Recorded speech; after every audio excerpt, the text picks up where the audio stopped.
everybody. It's time to go beyond the wall. There's a big party happening there.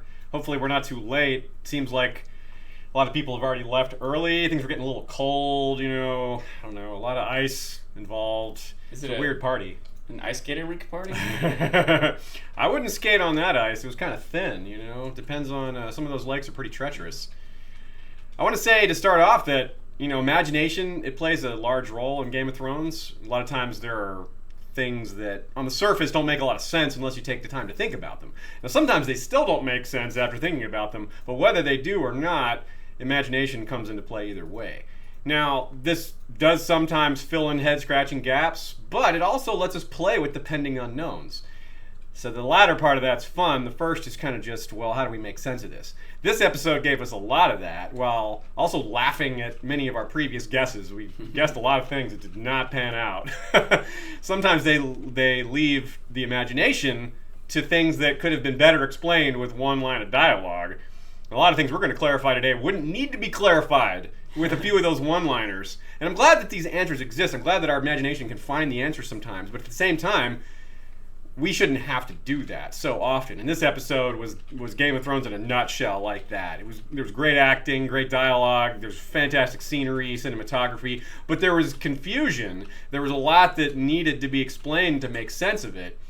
And, that doesn't always leave you with the best viewing experience. So, put another way, I personally had mixed feelings about this episode, but that said, my imagination is still running wild with how it sets up the rest of the series. I mean, you can maybe not love this episode or even dislike it, but still acknowledge, like I am, that it does leave us in a cool place going forward. A lot of things like, what was all that weirdness with the dragon? Well, we still wound up with an ice dragon, and that's cool, right? So, anyway, I'm Aziz, and this is Sean. We got a Shay over here running production, and we're still tooling with our volume and new sound setup, so let us know if there's anything off with that.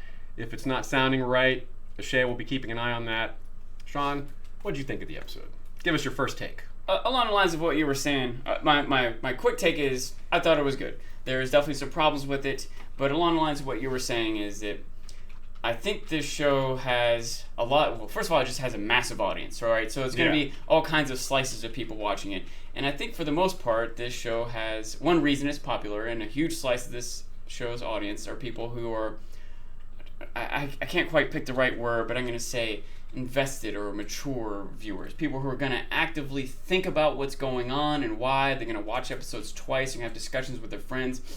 If you just want to watch this because it's cool, it's cool. There's some sword fight scenes and dragons, there's lots of cool stuff, but there's also a lot of layers to it and symbolism and a lot of long-term mysteries and plot lines that come in and out of, that weave themselves in and out of what's going on on the surface of the screen. And so on one hand, I'm understanding or even expectant of the show doing things that you might scratch your head and have to think about. Because we do. We scratch our heads and we think about them and we watch it again and we ask our friends and we compare notes and we come up with the answer. We realize something was happening all along, But if you have that expectation of your audience, you can't screw us with lame stuff, you know what I mean? Because there's other things you do that we scratch our heads and think about and compare notes and decide that just doesn't make sense. Yeah. So there's a little bit of both of that. Yeah. If you sit down and think about it and it makes sense, you're like, okay, well, they should have explained that, but at least it works. Sit down and think about it and it doesn't make sense, then you're like, well, what the heck? That was a wasted exercise. And we're all, as so many of us are book readers, that's an exercise that really does pay off. And I've been saying for years, if you really look deep in the books, you very, very rarely find something that doesn't add up. It's like, wow, he even connected it on this deep, subtle, unexplored level. The show isn't as good at that, but that's partly because it's an adaptation and you can't cover all the bases. You can cover bases with a few sentences that you would need millions of dollars to cover in the show, but that's not always the case. Sometimes it's just one line of dialogue. And that one line of dialogue doesn't cost $1 million. That's just one line of dialogue. Yeah, that's another thing that sometimes I'm frustrated when a show is doing something that I kind of scratch my head and roll my eyes and why did this? How did they? And sometimes as I go through that thought process, I realize, well, to do it a different way or to do it the right way or the way that I would have liked or whatever, they would have had to film 3 or 4 more scenes. They would have had to bring this character back. They would have had to maybe spend more money on an action sequence. They would have had to do all this stuff. So I guess I can understand how they kind of glossed over that. But there's other times where I think all they had to do is someone say, I often reference the movie Thank You for Smoking because they do it in that movie. They're talking about the production of a movie in space, and they want to have Brad Pitt and Angelina Jolie smoking cigarettes. And someone's like, isn't it oxygen? And aren't they going to, like, all we have to do is say, thank goodness we invented the, whatever. Your one-line dialogue takes care of that, And when I can come up with that one dialogue, I'm not some, Hollywood screenwriter. I'm just a guy. Well, I feel like if I could come up with it, they should have come up with it. So I'm frustrated in those moments when I feel like I could come up with something better to cover something than they did. But that one line of dialogue is often the answer. And sometimes we had a room full of people watching the episode, and I'm sure we're going to get into it through this. But some of the stuff with the Night King and the dragons and everything at the end, the way that all played out. We started off like, why did this? That didn't make sense, da-da-da. And slowly answering these questions and hearing the questions and thinking about counter-arguments, started to come up with a new theory. Started to make realizations that if we weren't questioning the sequence and the writing, if you will, might not have come up with our theories. Now, if the theories turn out to be wrong, I'll be extra frustrated. If they turn out to be right, I'll be extra impressed with how they presented it to us. Yeah, it's kind of like some of the things that, why haven't they talked about this yet? Sometimes they do. They talk about it next episode. Some people brought up last episode, why didn't Jon and Jorah talk about the sword? Well, they did this time. They got to it. So there you go. Yeah. And I wouldn't mind if they never had, because Jorah just didn't recognize it. And he didn't recognize it. He's like, you had to tell him, So I've been more involved in Twitter, and that's been fun. It's been I feel much more connected to the community, and it also, a lot of people, it's weird to me how many people love the show and complain about the show. Yeah. The fact is, I see that in many aspects of life, and it doesn't surprise me much. And I find myself defending the show often, and a lot of times in doing so, I kind of realize, it's like I have these light bulb moments where that must be, I do understand these people's complaints. Why did they do that? They wouldn't, they did it for this reason. I come up with new theories, and that's a fun thing to do, but it is frustrating. I haven't come up with how Jaime got out of the water in all his armor. I haven't come up with an answer for that. That's why we're with Bronn as a merman for that one. Anyway, okay, so looks like we have a super chat from Jaina Caldera. We don't see a question attached. If you intended to, Ashay will keep an eye out for that. Appreciate that. And before we get deeper into the material, a couple of quick announcements. We have our Reed Pop GRRM box giveaway. We had our first winner announced on Saturday. That was Gabriel Lee from Australia. You can email us at westeroshistorygiveaway@gmail.com. And we will enter you in the drawing. We still have 4 more boxes to give away, so definitely get on that. If you entered the first drawing, you're still entered. You don't have to re-enter. You're permanently entered for all 5 box drawings if you entered any of them. So you don't have to submit an email more than once. Definitely get on that. The GRM boxes are really cool. Sean and I see people pointing out that Sean and I have similar shirts. Yes, these are both Iron Maiden White Walker mashup shirts. We didn't plan this, but once I saw that he was wearing that one and this one came in the mail today, I was like, oh yeah, we gotta pair up here. Yeah, like a couple of podcasting whites of our own. There's a shirt that comes in the germ box that we're giving away that I was gonna wear today. That's right. Based on the episode, I was like, no, now is the time. Yeah, this is the right time for White Walker shirts. Maybe several because of the cold. And also, of course, want to give thanks to our patrons who make our show possible, and you guys have been fantastic this season. We've been keeping our nose to the grindstone, covering the show, lots of editing, lots of work, lots of thinking, but also lots of fun. So we really appreciate the support that helps us get this out on time every week and with reasonable consistency as well. Also, thanks to Jeff Gnarly the Long Snapper, our History of Westeros' first sword, as well as thanks to our Dragon Rider patrons. That includes Lord Mark of House Joseph, the Snow in Winterfell, Rider of Mazalacartho, a white dragon with green scales, horns, wings, and talons. Also, a top-notch chat mod. Thanks for helping us out, Lord Mark. Talanis the Talon is King of Gagassos, Rider of Telarius, a red dragon with scales, horns, and talons of Midnight Black, and Jinx of House Lier, Green Queen of the Rainwood, Rider of Irogenia, a sylphic albino dragon with amethyst eyes and opalescent wings, and also a very helpful chat mod. I'm not sure if she's here today, but she often is. So let us also say one more thing.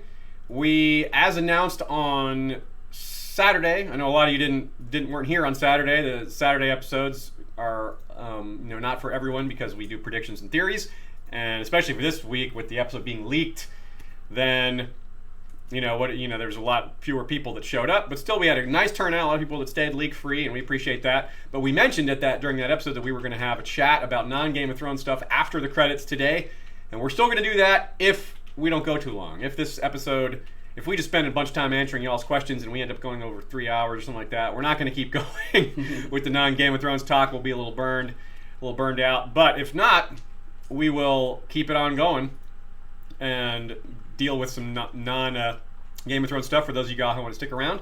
And if we don't have time for that today, we'll do it some other time. We got a couple super chats here. Rita Coppermain says, happy birthday to Marcus from Danny and the Targs. Well, hey, happy birthday, Marcus. That's awesome. Bass player, singer extraordinaire there. We are big fans of Danny and the Targs. Highly recommend checking them out. They have a fantastic debut album and a live album as well. Really fun, irreverent, kind of like Weird Al type songs. Like some of them are covers that are rewritten. The lyrics are rewritten to be Game of Thrones oriented and a little funny, a lot funny in some cases.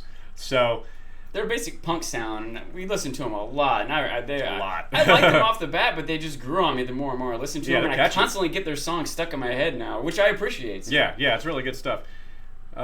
Big super chat here from Brian Taylor. Thank you, Brian. The question is, so if the revived dragon... Whoops, I just lost the question. Come on. In the dock. I got it. So if the revived dragon becomes an ice dragon, couldn't it just build an ice ramp / stairs for the army of the dead to get over the wall? We've already seen them drop off cliffs and keep on trucking back in the 5th season. Yeah, at Hardhome, certainly, that's for sure. Yeah, well, this is a big open question. What does the revived dragon become? Like, what are its powers? This is one of those things I mentioned at the beginning. When I was saying it allows us to play with the imagination, this is a perfect example of one of those positive things. When we're filling in gaps with our imagination, it's a thing that needs to be done, but it isn't always the most fun. This is fun. This is like, what can this thing do? Does it breathe fire? Does it breathe ice? Does it not breathe at all? Because John was like, well, we're on the side of the living. We're breathing, right? That was his comment. It breathes confetti. It breathes confetti. That's hilarious.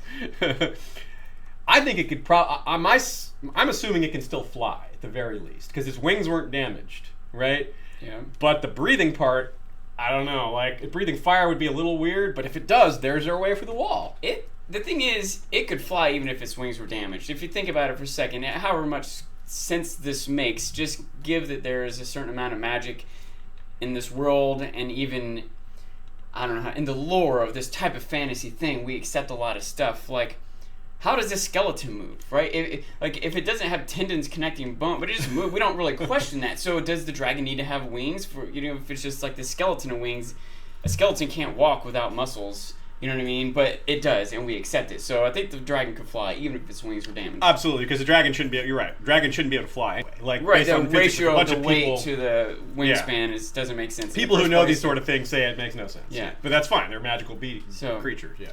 Now, I have some questions, not just beyond what its capabilities will be. Well, maybe it's connected to what its capabilities will be, but what its origin is, because this was different. Like, we see the whites, the zombie mass, they seem to just like come back from being dead. And maybe sometimes it happens after a certain amount of time. And he raised them just with based in a proximity to the Night King or a Walker in general. We saw him raise his hands and get up. But we also saw them take the Craster's baby, touch it with the finger, and the eyes turn blue. And that's what he did with his dragon. They pulled it out of the water with a chain. He didn't raise with his hands, and he touched it on the head with his finger, and the eyes opened blue just like that baby. So maybe this isn't a white, quote-unquote, white W-I-G-H-T dragon or a zombie dragon. Maybe this is a White Walker dragon. I think it might be. The only difference between the baby and the dragon was the baby was alive and the dragon was dead. True. But still, I'm still with you on this line of thinking as far as a very, very strong possibility. Did the white at the wall that attacked Jor, did it have blue eyes? No, but that was season 1, and in the book it did. In the book it did. How they want things to work. In the book it did, and they had them. They had blue eyes in the prologue scene. You know, they definitely had, like, the little girl turned her head around, had blue eyes. That's right. So that's true. I don't think maybe it woke when it woke up. It had blue eyes, but when it was just lying there, it didn't. In maybe the books, it had blue eyes even when they were just lying there. Yeah. And they were all creeped out by it. I've speculated a bunch about how maybe there's just different. It works differently in different ways. Maybe it depends on how long you've been dead. Or, yeah, absolutely. And I want to go ahead and throw this out here. My new name for Viserion, just change the S to a C, and you've got Viserion, and yeah. Viserion. It looks better written out. It doesn't work as well verbally. Anyway, we'll have more on Viserion a bit later. We've got a couple other things written in our notes for it, but that gets you started, and we'll be coming back to it. You do remind me when we were talking about, in the wake of the show, just kind of like processing all of it, and I was supposing that the Night King has some design and organization, and that the same way Dany, or anyone might be upset about one of their companions being killed. The Night King might be upset about his, Jon splashed down that other and guy, I didn't know what to call Walker, him, if he's like his, his general, his second in command, his logistics officer, his vice president, and I didn't realize it's his vice president. And for now, I'm referring to that slain White Walker as the vice president. Damn, Former what have I done? The late vice president. Yeah, Dornish Dan here with Super Chat says, Showrunner says the Night King took advantage of an opportunity in killing Viserion. So, are there any arguments for the Night King plan to trap? Absolutely there are. And as you said on Twitter, which I think is a great point, Bran saw this in a vision. Bran is, got all these skin-changing powers, warg powers, green seer powers.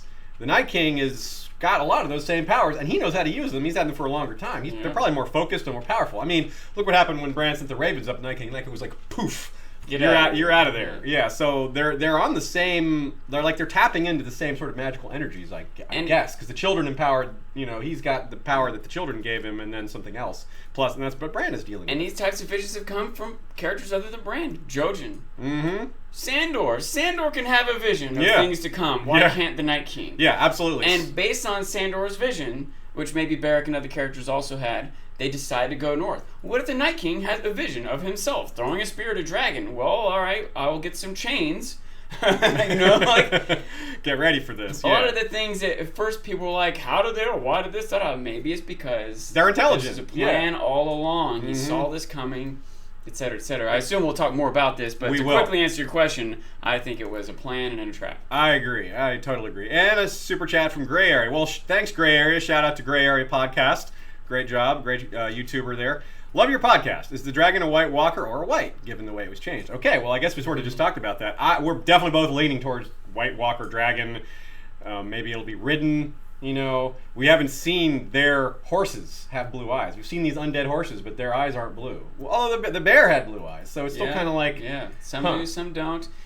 Another thought that I had, by the way, I've seen people pose, not just for Game of Thrones, but in general, the nature of a dragon's intelligence, if you will. Are they just these wild beasts, or are they intelligent? Can they understand English? And it seems often like, horses and dogs can understand English, even though they can't speak it. They don't have the right vocal cords, and maybe they're understanding as much the intonation and the body language as the specifics of the words. But regardless, they seem to be able to. Dragons seem beyond that to maybe have a connection to their riders. Maybe this dragon is going to have a connection to the Night King. Maybe that's part of why he has blue eyes. And maybe also it will mean he can make more conscious decisions about what to do and not just be this wild animal. Maybe he can, in the same way that Drogon seems to respond to Dany's desires, maybe this dragon will respond to the Night King's desires, making him even more scary of a threat, right? Super chat from Emma Smith along the same lines. If dragons are fire made flesh, which is a common phrase from the books, I don't know if it's been said in the show, but it's certainly apt and applicable. And quote, life is warmth and warmth is fire, and that's a Thoros quote. Could a dead dragon be alive enough to be changed to a white dragon? That is apparently what we're seeing here. Since we're both leaning towards it being a White Walker dragon, not just a zombie dragon, that does seem to be the case, and perhaps its magical nature allows that, or because it was freshly killed, or I don't know. Maybe he has certain magical energy that he can spend in certain ways, and he doesn't want to waste them on generic dead bodies, but he saves that sort of thing for a baby or for a dead dragon body, kind of along the way that Melisandre can't just fire off shadow babies anytime she wants. She needed proper setup for that, and it drained Stannis of his life force a bit, just doing that, because it took some of his energy and made him older looking, at least in the books. They didn't really age him up in the show, but it's the same concept, really. One other thing about the dragon, well, I'm sure we'll have many other things about the dragon, but one thing I want to get out real quick, I don't know how many of you out there may be part of the gaming world or paying attention to anime, but there's this thing called Yu-Gi-Oh! Yes. And the featured character in Yu-Gi-Oh!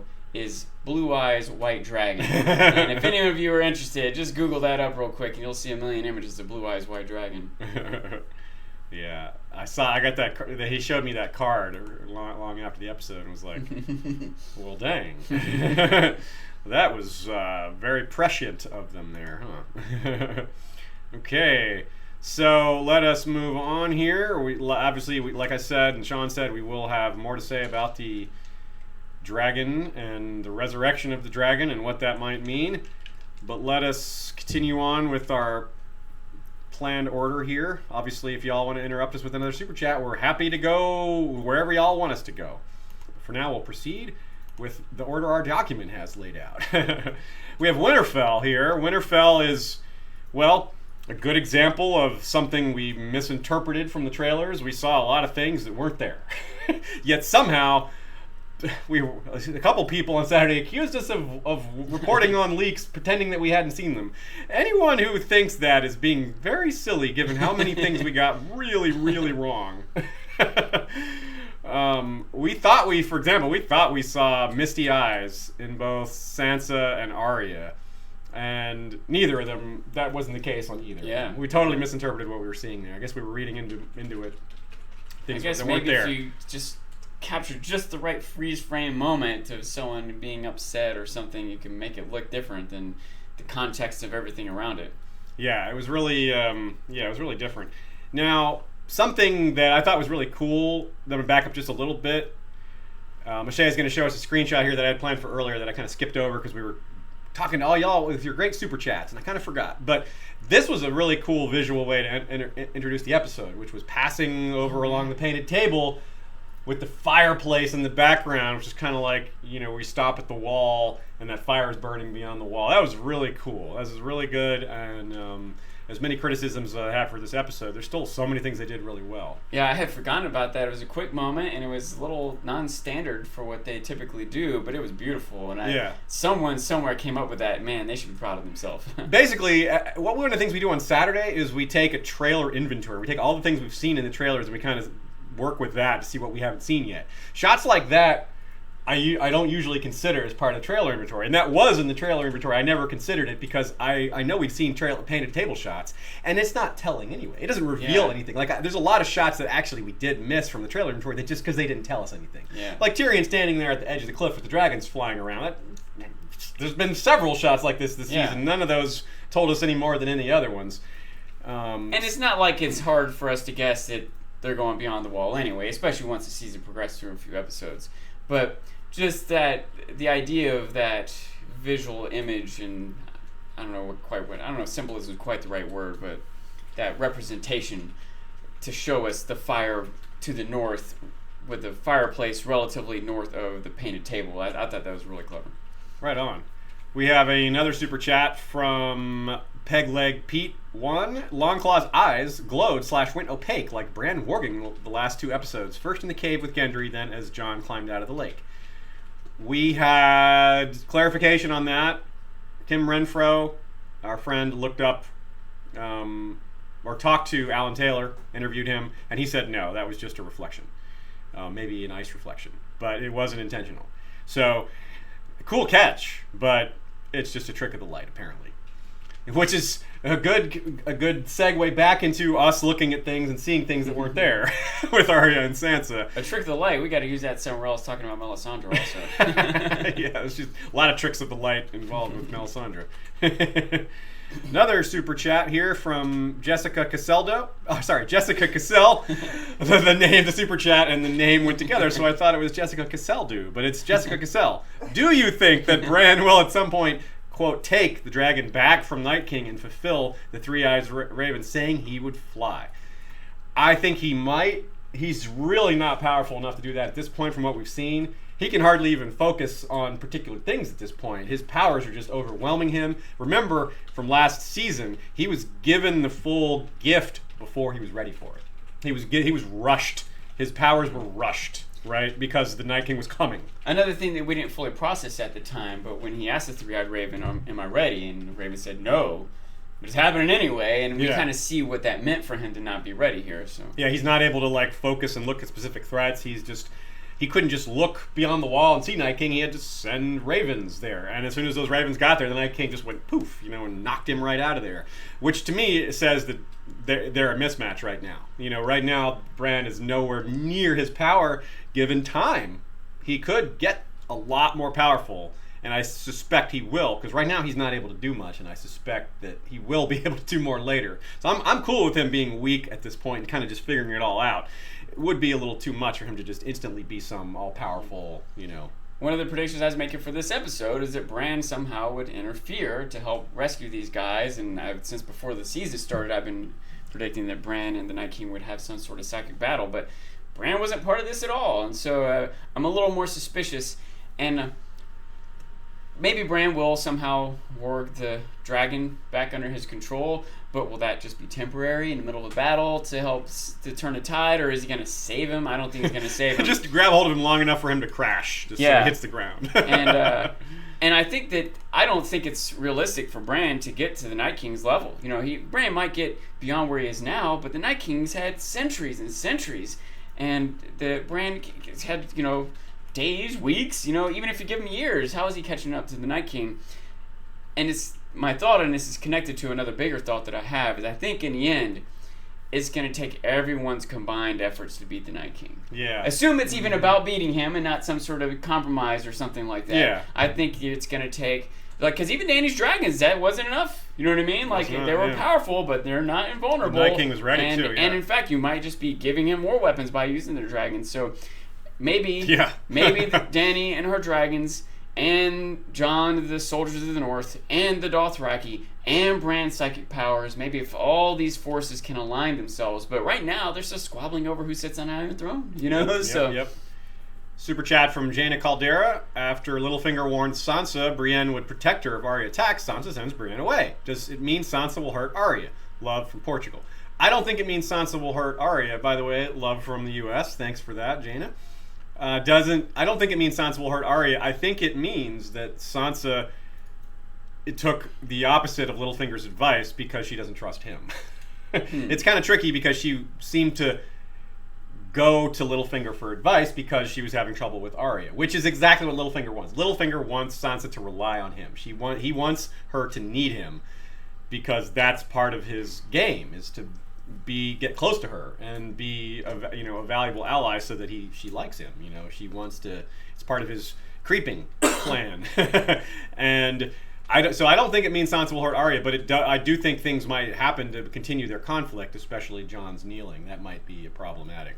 I think it could be both. I think that Sansa could not trust Littlefinger, but still respect his advice or his insights. Does that make sense? She might take it with a grain of salt, but she might still understand he is intelligent and can calculate things. She might also realize he will hold something back, so whatever he says, she'll try to take it a next step, which I feel like is what happened here.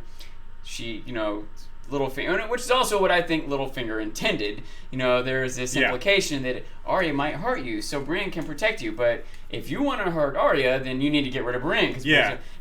I think you're probably more on the right track than I think I said. I think I said that she went against Littlefinger because she doesn't trust him. I think you're right. I think he raised it as, hey, this is something that can help. But she realized, no, that's not going to help, because what if she takes the side of... So it was very clever. Littlefinger is just completely outgaming them. Now, a couple thoughts here is that Sansa isn't necessarily trying to hurt Arya, but she might need to restrain Arya. Does that make sense? Yes. She might not need to, who knows, but Arya is definitely threatening Sansa.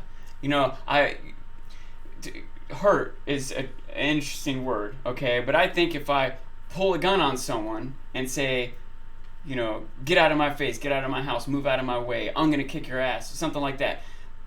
I think that's hurting. I think threatening someone, that's hurting. And Arya came at Sansa with a knife. She didn't stab her, but that was a threat. It was a little, it was meant to be threatening, but then it was here. I think it was more like, be aware of what I am. I'm dangerous. If you're going against the family, this is what's going to happen. Of course, forget for a second that Sansa isn't going against the family. That's just Arya's perception of things, partly because of Littlefinger's meddling. But I think that is where Arya's coming from, as much as there's some... some awkwardness with the way this was all put together as far as the dialogue and everything. But if we're just getting down to what they're trying to communicate, that's what I feel like is happening. We have a couple of super chats here, several super chats here. We'll probably talk more about Arya and Sansa. We certainly will, and some of these even might relate to that. So first of all, Acre Frey, do you think the motley band beyond the wall would have been all fine if Sandor wasn't throwing stones and tipped off the zombies that the ice was frozen over? I doubt they're particularly intelligent. Well, I agree they're not particularly intelligent as well, but that was a very interesting scene in that it showed that they weren't entirely independent. Like at one point, Sandor kicks the captive White, and all of them react to it. But then when he hits that one in the jaw, it's kind of individual because it wasn't. I mean, that was really minor. It wasn't. It wasn't that White wasn't being restrained and in peril. It was just like, oh, it lost its jaw. Big deal. Like it doesn't need its jaw. It might not even recognize that it lost its jaw because a rock was thrown at it by one of the bad guys. Or whatever. It might not even register what was happening. I do think, but it did seem to recognize when the rock lands in front of him where it was broken ice to frozen water and now it's solid, he seemed to recognize, oh, I can walk forward. And when he did, they didn't collectively move forward all at once. He took several steps out, and then eventually another one tried, and then a bunch of them went. So there seems to be a mix. What seems to me is happening is that they're not entirely automatons. They'll stand there, but they will, respond to provocation. No. And they can be specifically guided, but if the Night King isn't specifically like making them go from A to B, they'll do their own thing a little bit. There could be several other things, like skin changing does. Like if you're not like Bran and his wolf. It wasn't telling Summer every single thing to do. Summer would do some things on his own, but when Bran took over, Summer would obey. But other the time, he's just being a wolf. I will say that Sandor might have prompted it at that moment, but I think eventually they were going to recognize that the ice wasn't frozen anymore. He might have accelerated a little bit, but they're still trapped there, and connected to that thought, it might be that the Night King recognized that the ice was frozen over, or was going to recognize it, or maybe he already recognized it and was holding them back if we consider that they were being used as bait to lure a dragon there. That he specifically didn't want them to go forward. But then they went on their own a little bit because they were provoked, and that's just how they work. Or maybe even the Night King recognized that it's time. Fine, go ahead. Another one from Princess Canius. Do you think Bran gets in more control of his power, will he return to being more Bran-like as he quiets the other voices in his head?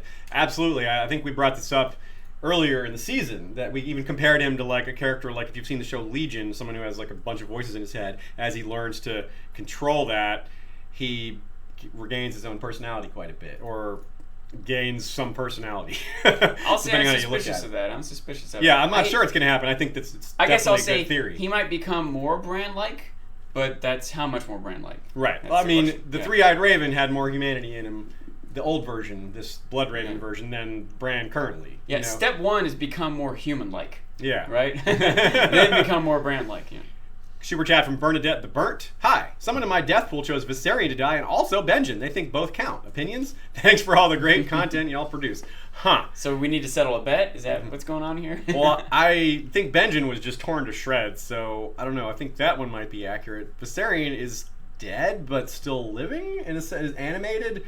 I don't know what you call that. I think he's dead. I think Viserion is dead, but animated. But if it's this white magic rather than just the regular raising the dead, that's different.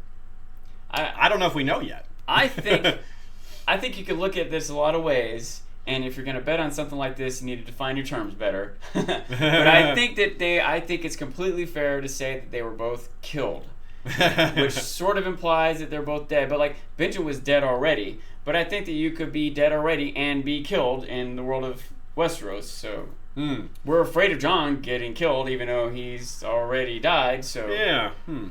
Interesting. We have super chat from Chris H. Y'all notice the XO symbol on Jon's bedpost at the end of the show? Any significance there, or am I crazy? Sansa also wears an XO shape if you look close. Honestly, we didn't.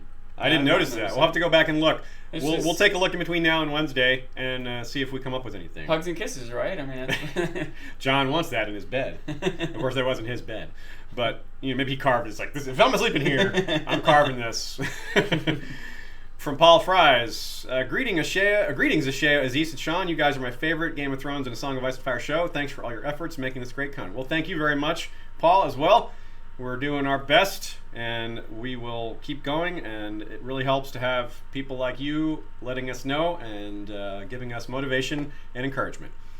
Okay, so we're back to Arya and Sansa. Now, this is kind of a tired trope. The sisters that always fight.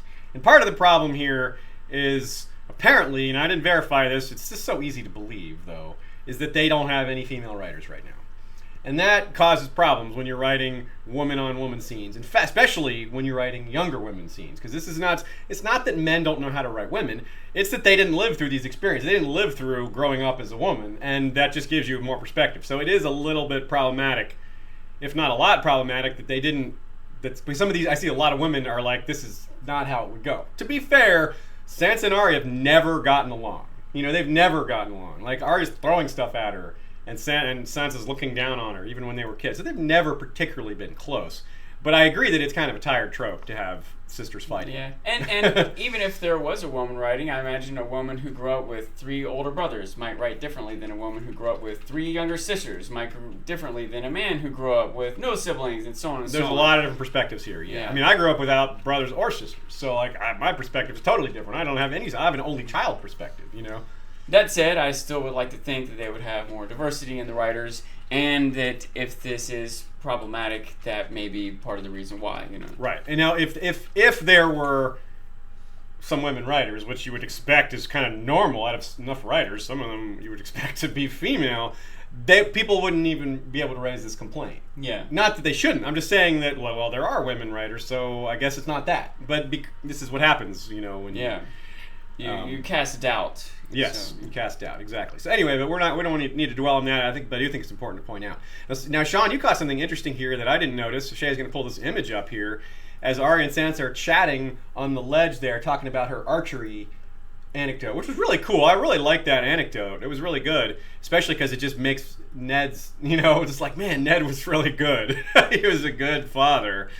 You notice that this meat in the background, which is kind of a cool detail. It was a thing that I realized it might be a justification for this conflict between Arya and Sansa, is that they did leave off in pretty negative terms. They were already sort of squabbling as sisters. You remember, Arya's flinging food at Sansa. She lied about what happened with Joffrey and Nymeria. Arya's got a good reason to be very upset about that. She lied for Joffrey instead of for her own family. It was there's a lot. This scene I thought was so good, despite what even I, who am maybe trying to find some justifications for it beyond the tenor of the writers, still struggle. I still think they're at best pushing this too far too quick. Even if this conflict was bound to happen, that's kind of how I feel. Is that this was something that maybe was inevitable for Arya and Sansa to butt heads, but I think Arya is going too quick to judge her with in a threatening way. I don't like it, but. Let's just say that this conflict's happening. I think we can find reasons why it might. Already, Arya stirs up trouble, makes fun of Sansa, flings food at her, right? Then Sansa, trying to defend Joffrey, a Lannister, a little punk, ends up... Now, the thing is, what ends up happening is Sansa's wolf gets killed here. Sansa does end up being the one who's punished. Now, I guess Nymeria does get sent away. It's not like Arya doesn't also suffer, especially given that the Butcher Boy gets killed, her friend. Yeah. And... on one hand, you can blame Sansa for that, but you can also blame Ned, who actually killed. If Arya wants to put Joffrey and Ellen Payne on her list, well, then she's got to put Sansa and Ned on the list. And she forgave Sandor. Sandor's actually the one who swung the sword, who killed the Butcher's Boy. And it's the same thing. It's if I didn't, they're going to throw me in jail or kill me or whatever. It's Sansa's what was I supposed to do? They were going to kill me, And this is a problem that Arya has, is she's just angry at the world and looking for excuses to take out her vengeance with violence on other people. And we had this moment where she decides to go north after talking to Hot Pie instead of going south. But is it really reasonable to expect, first of all, a young girl who hasn't fully formed as a person, who just spent years training to kill on this mission for revenge, she might suddenly have her heartstrings tugged towards home. But it's not this perfect revelation of, revenge is bad, I'm going to go home and be a good little girl. You know what I mean? She's still going to get pulled in this path that she was already on. And consider that when she gets there, that she sees Sansa doing what it does seem odd that maybe she's not properly supporting Jon. And now Littlefinger pushing it even farther. I still think she's going too far too quick. I agree. But you can see where this is coming from. Yeah, you know? it's not that it's not the fact she's upset with Sansa at all. It's the level of viciousness. It's Right. It's over the top. And to the I think to their credit, Sansa has a lot of really good like comeback arguments. Like, oh, you were training? Like, you're sitting here telling me I should have done something when you did nothing? You know, like, where were you when I took back the castle? When I got the Vale Knights to come here? Like, those were good counter arguments. I think that might be part of why Arya, sort of backs down. She just hands her the dagger and all that. Arya had some good counter arguments too. She did. She was like, well, I'm more months younger than you were at that time. Yeah.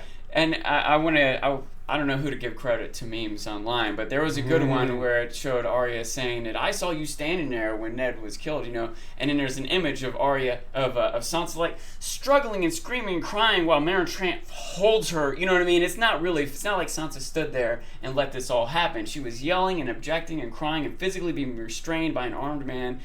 Yeah. Arya's she's being unfair, but again, you can see why she would be this. Also, you can imagine Arya might remember it differently. There were moments when Sansa was up there in her pretty dress and her hair done before he's getting killed. Before things went sour. Sansa, you could see how Arya would have perceived this and how she's going to remember it, maybe, especially in this moment when she's trying to exact revenge on those responsible. So I think a lot of people are thinking that Arya expected Sansa to find those faces. She left them, in a really obvious place, just hiding under the bed and just a little satchel there, just as part of her terrifying her. It's like this is part of scaring her. And I think that's probably true. I think because it makes sense. Yeah.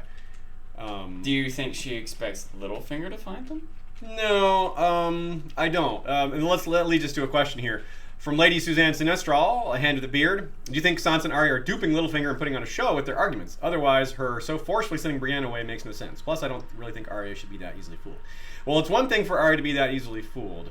On the other hand, I'm not sure it's that easy. I think Littlefinger's plan was pretty clever. I mean, it seems easy to us because we're seeing every angle here, yeah. Right? So we're watching the episode 3 times and talking about it with all our friends. I think if she doesn't figure it out eventually, then that is too easy, But I think at this point, she already has issues with her sister, so it's easier for her to believe bad things about her, Yeah. But I do not think they're duping Littlefinger at all. No, I don't at all. I think that, like we said, as we kind of worked it out before, at first I sort of entertained that notion with Sansa as into why she sent Brienne away.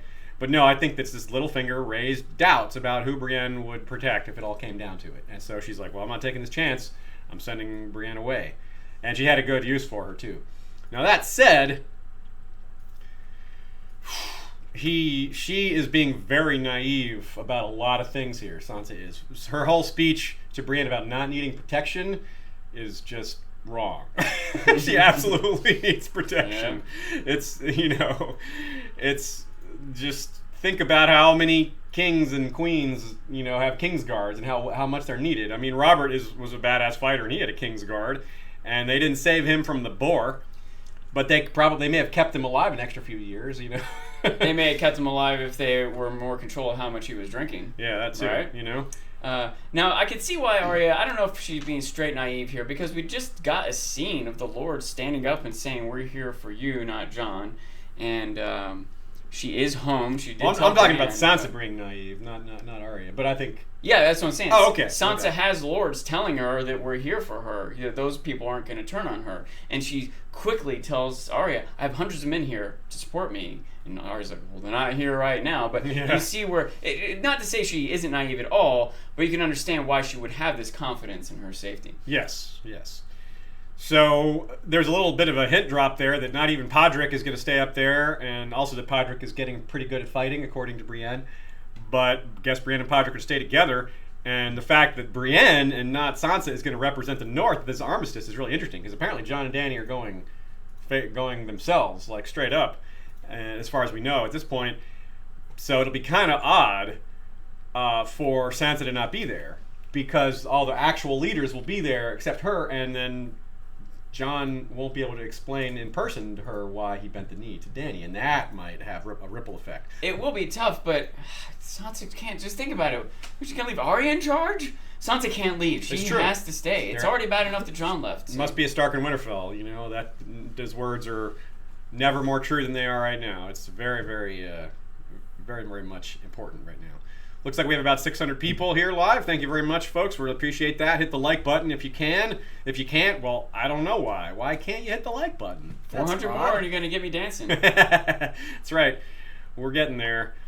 Okay, where else do we have here? Okay, so let's talk a little more about Bran. Some people are complaining that Bran didn't have much to do here. And I kind of get that. We talked about this already a little bit. Part of his own power. Some people are suggesting that he's the one who sent Benjen. I really don't think so.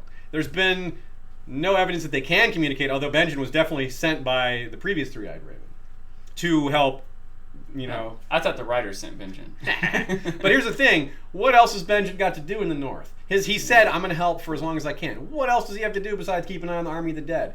It just makes sense that he would be there. I don't think he needed encouragement to be close to the action. That's where else in the North would he be? He's watching the army of the dead, and they don't appear to be split apart.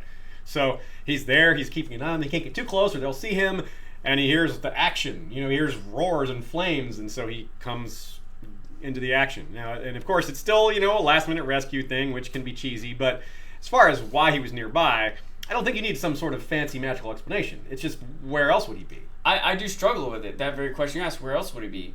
Why did it take him so long to show up? You know what I mean? If he's up there keeping tabs on their army, he would have known the army was there at the moment that they were coming. You know, he already would have been in the vicinity. He just wasn't able to do anything. Maybe. Like, I guess, what good would what good would it have been to come up on them when they're sitting on that lake, surrounded? Like, he can't do anything. Yeah. There's nothing he can't help at all.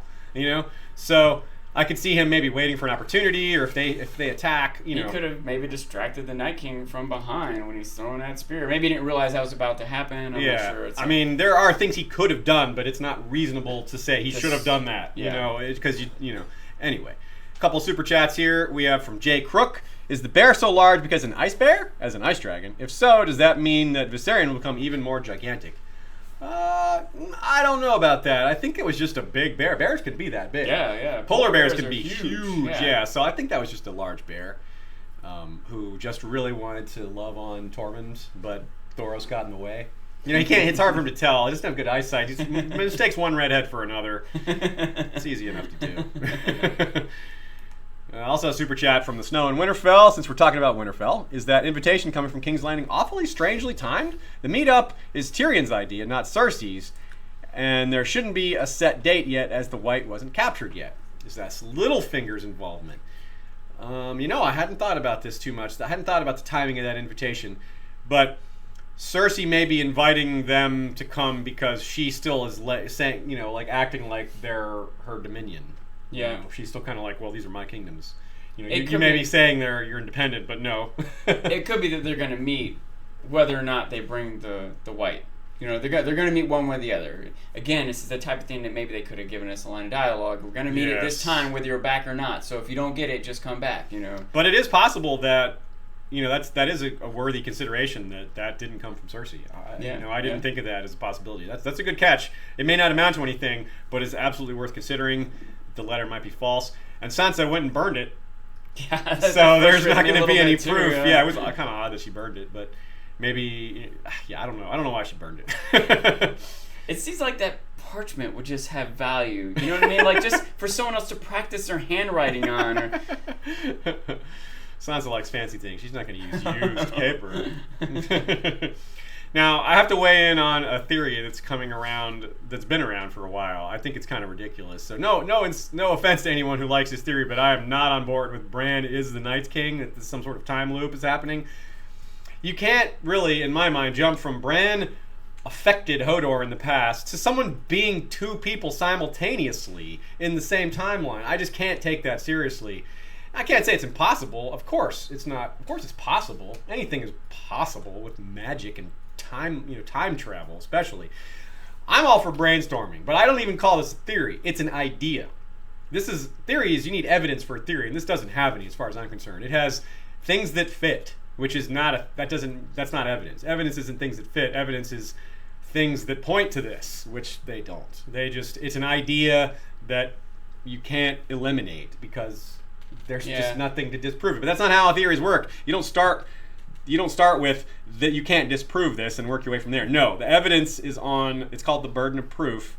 And the burden of proof is on the person making the claim, not the person disproving it. So until we have more evidence for Bran as Night King, I'm not with it. If you could accept that as a theory, well then you could accept Bran is really Ned. Bran is really Melisandre. You know what I mean? Like, you come up with all kinds of other things. I agree that's kind of a stretch. In fact, I think it's... I feel like after that moment with Hodor, a lot of people jumped to, oh, Bran can travel through time.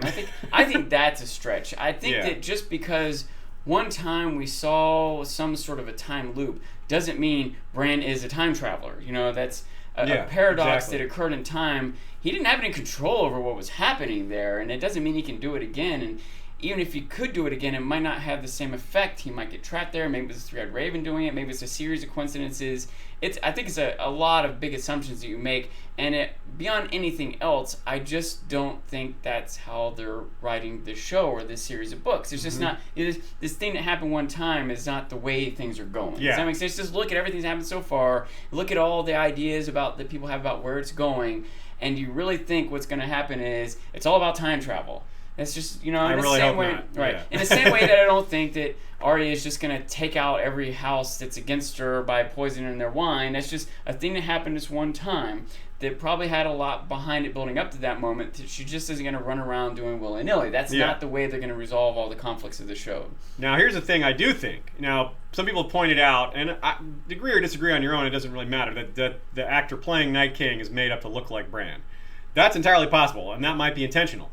However, there's the theory from the book says, that Old Nan flat out says, is that Night King was a Stark. So if they look similar, it's because they're from the same family, not because they're the same being. That's a much more simple or it's an Occam's razor explanation for why they look similar, is that they're related, not that they're the same being. That's a much bigger stretch. And again, there's just nothing solid to point to that. Okay, we got a couple other super chats here. With John, from Meredith Glassberg. Thanks, Meredith. With John there, Sansa doesn't need to be in King's Landing. It feels like a trap. Yeah, it feels like a trap. Cersei is absolutely planning for it. Tyrion is 100% sure. Cersei wants to do a trap, and basically Tyrion's planning seems to be, let's make it so that whatever Cersei has planned, she's not going to do it because the counter strike would be so powerful that she won't do it.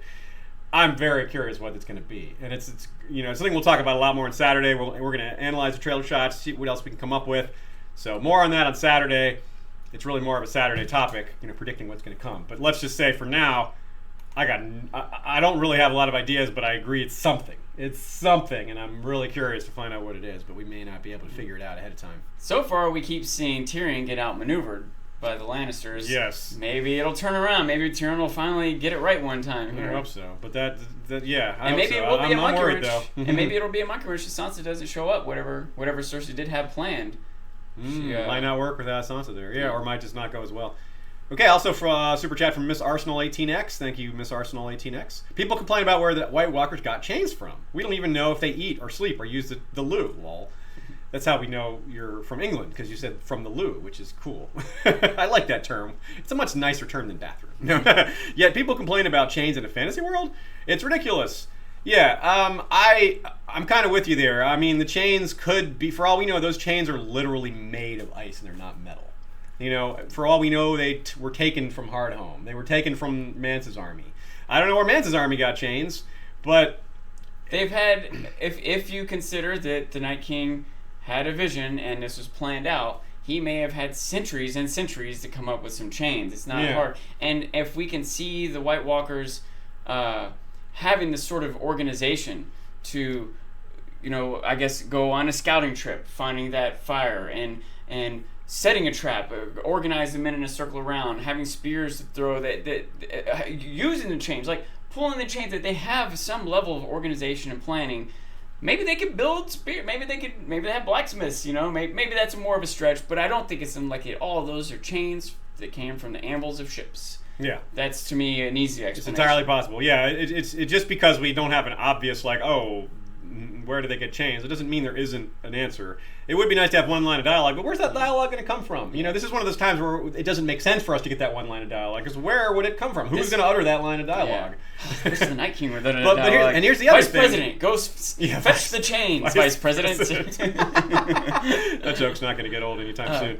But also, you know, we don't have this shot prepared. Maybe we should have pulled it. Maybe we'll bring it up on Wednesday. But if you look at that shot of them pulling Viserion out of the water, Viserion out of the water, there's a little wooden platform, like a structure that they probably hauled in that seemed to contain the chains. That's my guess for what that thing was. You know, it's like a little wooden platform that they hauled in. You can see it sitting right next to the hole on the ice. It was kind of like, yeah, this is a logistical thing that they're doing. This, in fact, is one of the things I was saying earlier that I think they put in there for us to figure out.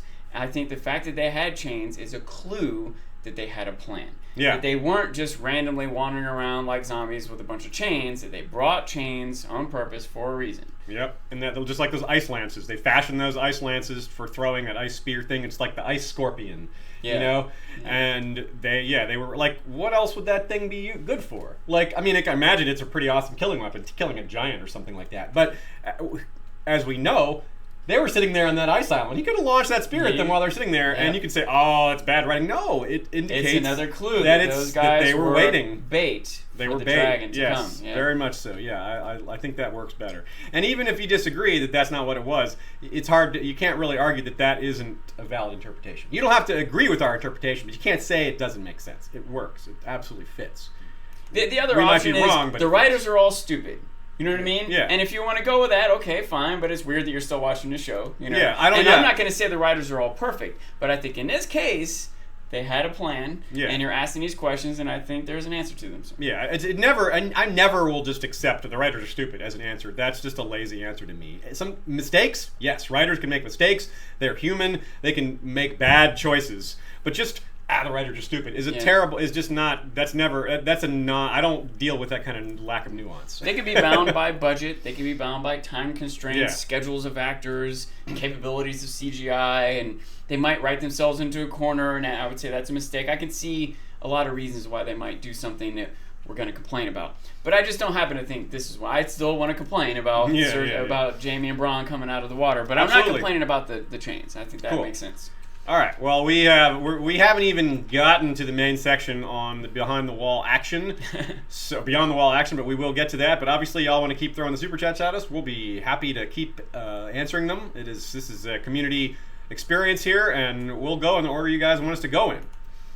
But for now, let us go to Dragonstone. We've got this talk of armistice, which is we've kind of touched on already a little bit. Expecting tricks from Cersei. Is finally, I'm glad to see Tyrion acknowledge that, because I was like, why is he trusting Cersei? And he's like, okay, he doesn't. Good. You know, that was like, good. Thank you. It's still, you know, having this big show of strength to keep Cersei from doing something is a good idea, but of course, I'm not sure it'll be enough. You know, she's got Qyburn, who's the cleverest man she's ever met, you know, with his tricks or whatever it is. And, of course, a big part of why Tyrion is concerned is this whole issue of succession. The succession issue is really important, and this is something that I think is a little bit of a parallel. Daenerys and Sansa both still kind of have a lot of naivete about how certain things work, and they don't handle tough advice very well. You know, they're still kind of take it a little bit to heart, even when it's just information. You know what I mean? Maybe I'm not explaining that just right, but the concept is that, like, if you think about how Dany reacted to some of Tyrion's advice, it's like, you're this and this, like, Aegon the Conqueror, he made the wheel. Like, you're saying you want to break the wheel, but this is a dude who made it. I would actually say, technically speaking, he didn't make the wheel. He made it 7 times larger. There were 7 different wheels, or 8 wheels around Westeros. He just took them all and made one super wheel. But same difference. Basically, making the wheel larger is just the same form of... you're still in the wheel, you know when you're doing that. When I was reading through that discussion, especially when you think of the examples that Tyrion gave of other people's system for choosing a successor, I think the wheel is this feudal system as opposed to democracy. Yeah. I think Tyrion's trying to say, look, as long as people are fighting over who leads because of their bloodline, you're going to end up with these wars and bad leaders. Mm-hmm. But if we come up with a system to choose our leaders, to choose a good leader in the first place, which you might have to if you're not going to have kids. We might have to deal with this. And that's a good way. That's a clever. That might have been why George made Daenerys infertile in the first place. Part of that was to lead to this kind of forcing them to consider new forms of government. It's a cool idea. They have brought that up a few times to the idea of. And I've seen people criticize this, like, well, Dany talked about breaking the wheel, but what has she actually suggested? Like, what ideas of hers, what policies, what concepts that she's ever mentioned actually hint at that? Nothing, as far as this point. Tyrion's the one who's like, if you want to break the wheel, we got to actually talk about how to do that. You can't expect it to happen within one. It might not even happen in your lifetime, So we got to plan for the future. Dany doesn't really want to hear it, but Tyrion's right, and I think she may come around on that. Kind of how she came around on, like, seeing Night King. Totally, she's like, you got to see it to believe it, And which by the way, the Northern Lords and Sansa have not. Neither is Arya. That's true. Yeah. No, if you got to see it to believe it, they are still, and they won't be at the South either. If they unveil this white and show it to everybody, they'll still be the only ones who haven't seen it. It's funny, Cersei and Qyburn and all have seen this before Sansa and Arya. Part of me wants to, that is ironic that the Northerners will see it after the Southerners. The Southerners who haven't even seen snow are going to see a white. Snow White. Oh, shoot. Well, let's take. I had a thought, but we got a super. Yeah, we got a couple super chats while you think about that. From Jay Crook, they didn't have the Night King just raised Viserion out of the water because he would have been Ice Yoda. Yeah, it's true. He would have just been would have just been like lifting the X-wing out. I was prepared for that. I was like, here comes the X-wing scene. That was exactly what was in my head because obviously I didn't predict chains, But him raising the dragon was like, yeah, that's gonna happen. Although when I saw it sink under the water, I was like, oh, that's interesting. But still, that didn't change the perspective. Like, yeah, he's gonna raise that thing. But I did expect the Yoda thing.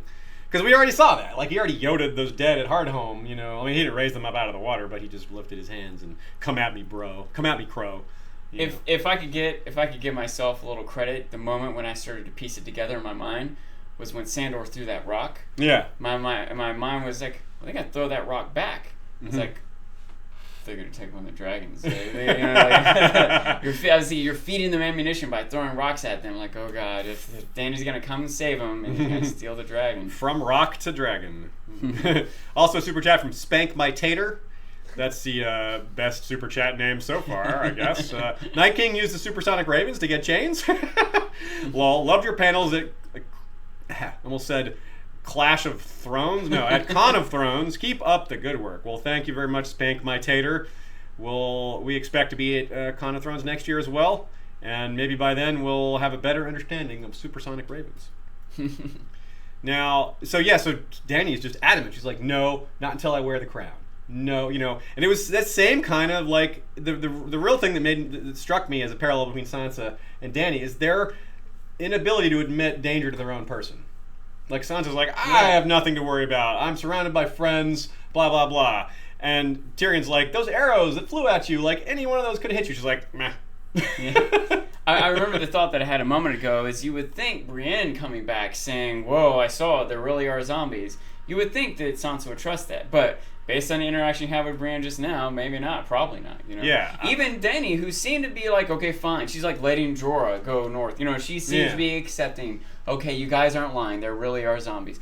But no, now she really knows. Just, again, I said this before, just believing that they're there is different than recognizing the threats. I mean, Bran, to be fair, Arya and Sansa know because of Bran telling them, and presumably they trust Bran, but still... It's still just clear by their behavior unless they don't have their priorities straight. Unless you see it, you just don't know. Yeah, it's one of those things that you just cannot process until your eyes. Yeah, just like Tyrion said, our minds aren't meant to solve problems like that. Until it's in your head, you can't face it properly. It's pretty cool. So, do you think that maybe this is going to lead to maybe some form of democracy, or is it the break the wheel thing? Is it like a precursor to all that, maybe? I think it might be. My guess is they won't get too deep into it. But I can't imagine toward the end of the series, especially if there's some contention over who should be king, who knows if or whether or when the information about Jon will be revealed. He might not even still be alive at that time. There's so many characters that it seems less likely that some of these main characters might die now since they keep missing opportunities to kill main characters, which is what the show is known for. So maybe they won't do it after all. Maybe they're slow rolling it. But I could see a vote. In the same way, like the Iron Islanders got together and voted, the Whitechmen in the North got together. Tyrion even said that was not a bad system. Yeah. You know? What if they have a vote on who's going to be king and say they? I like that they're bringing those king up. Or queen. Yeah. I like that they're bringing these up of these other forms of government. It's like, look, see, people do it differently. It doesn't have to be the same old monarch and descendant and all that. And I don't know if they're going to focus on that. They may never even reference it again. But it does seem like a way to work in some sort of real world concerns, kind of like the idea of the environment or whatever. It could come up, but I think if it's going to really come to the forefront of the story, it'll be near the end, you know, with maybe some more hints dropped in the meantime.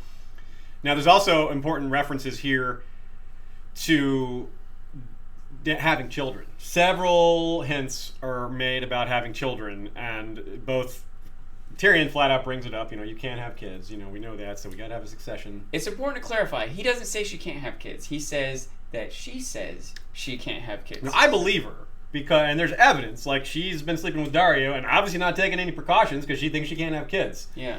And well, Dario never got her pregnant.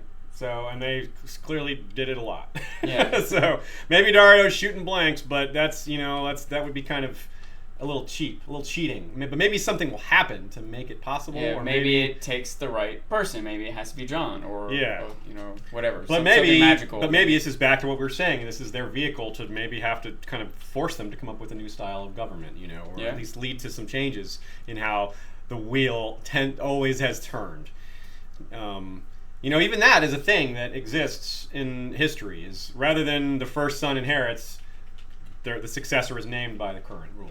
It's not just the first son. They pick from among their kids, usually their sons in real world history, but plenty of real world emperors, kings, etc. Yeah, pick their successor rather than from amongst their children, rather than just picking the eldest one. So we're not stuck in this form of monarchy, even as long as it's been in place. So back to the issue of having kids, and then Jorah says the same thing to Jon when they have their back and forth with the sword. We'll talk about that in more detail, but the key line that relates to this current discussion is him saying, keep it, pass it on to your kids. Keep it in your friends. It's your families now. I think in Jorah's mind, he's thinking Dany's kids. Yeah, I think so it's too. A way for him to give the sword to Dany. He saw how they were looking at each other, and he's like, he hates it on some level, but on another level, he's like, she's not marrying me. He's accepted his role, and he recognizes their attraction. And he probably is fairly impressed by Jon Snow now. Yeah, after seeing him in action, okay, this dude is legit. He's the real deal. He's a real warrior. He's a real leader. He's a real brave man. He's hard to dislike him. To be fair, that moment, he hadn't seen Jon in action yet. That was before. Yeah. But the fact that Jon was even offering the sword back is an indication of his honor, Yeah, it was, Jorah may have, I can almost picture, we don't have a Jorah point of view chapter in the books, but I can almost imagine this from he's like, oh man, he's like I want to, kind of just in his head, wrestling with this idea, and then Jon comes and offers him the sword back. Man, you're making it really hard for me to hate you. You're just too. He's like, now I'm just gonna hate you because you're too good. That kind of thing. But another conversation between Dany and Tyrion that comes up is this whole, do you know why I like you? And he's like, well, I honestly don't. That was a great line. And he's like, you're not a hero. He's like, well, gee, thanks. What do you mean I'm not a hero? He's about to list off his heroic things. She doesn't even give him a chance. Yeah, that's very flattering, but thanks. Which, by the way, is Dany trying to be a hero? Look where she got. Yes. She complained about what heroes do, and then she goes and does it. I think it's absolutely true, yeah. And Tyrion also points out the same thing Davos points out, that Jon stares at you. Well, Davos pointed it out to Jon. He's like, oh, yeah, you were staring at her gentle heart, or good heart or whatever. And Tyrion's like, he stares at you, And she's like, yeah, men stare at me. I'm hot. That doesn't mean anything, She's got a point, But the bigger issue is that all those characters were quote unquote dumb heroes who just rush into danger, without thought. And it's true. Jon is just maybe a little more, maybe one line of dialogue, maybe just two more ideas should be put forward before we rush to this first idea, Maybe there's a better idea than capturing a dead white, maybe there's another option. Let's just entertain. I know it's TV and they can't sit there debating all these possibilities, but maybe there's another idea. Super chat from the North remembers. I wonder if there is any chance Sansa wrote that fake summons from Cersei to make Peter think she lost Brienne and make him think his plotting worked. Well, we entertained the idea that it was a fake message from Littlefinger. I guess it's worth considering that Sansa herself sent it. I like that idea, actually. I don't know how likely that is, but it hadn't occurred to me, and now that I'm thinking about it, it seems like it could fit. I don't know about that, though, because she burned it right away. She didn't even show it to him. That's true. If she wants to fake it, she would, like... Right. Why? What's the point in saying we got a message if she doesn't even show it to him? She can just tell him that. She doesn't even have to have a message. When you say that, I actually like that because it makes me feel better about her burning it. I thought it was so weird that she burned that. There is a reason for her to burn it so that Littlefinger other people can't see. I mean, maybe it doesn't make sense for her character, but from a interpretation as a viewer, it makes it harder for us to come up with a figure like this. And she's just been burned by an old message. You know, That's she's true just too. been like this old message that I thought that I couldn't have any idea still existed. Which, by the way, probably should have been burned when the Boltons burned Winterfell. But let's forget about it. Let's just slide that over to the side and not think about it. But she's just like, man, this message that I wrote 2 years ago is coming back to haunt me. I'm burning everything from now on. So she's going. It might be just like a little overreaction, but it does. You know, given her emotional state, it's like, all right, I'm not letting this come back to me. All right, let's do some mid-roll shout-outs here and take care of some business, and then we'll get back into it. Thank you all for being here. It looks like we have well over 650 people watching live. A lot of y'all are in the chat, enjoying the chats. It's great to have less worry about leaks this time around. I guess there's still maybe some leaks out there for the last episode, but it's nothing like last episode leaking in full quality. Hopefully we don't have to deal with that again, at least not to that degree.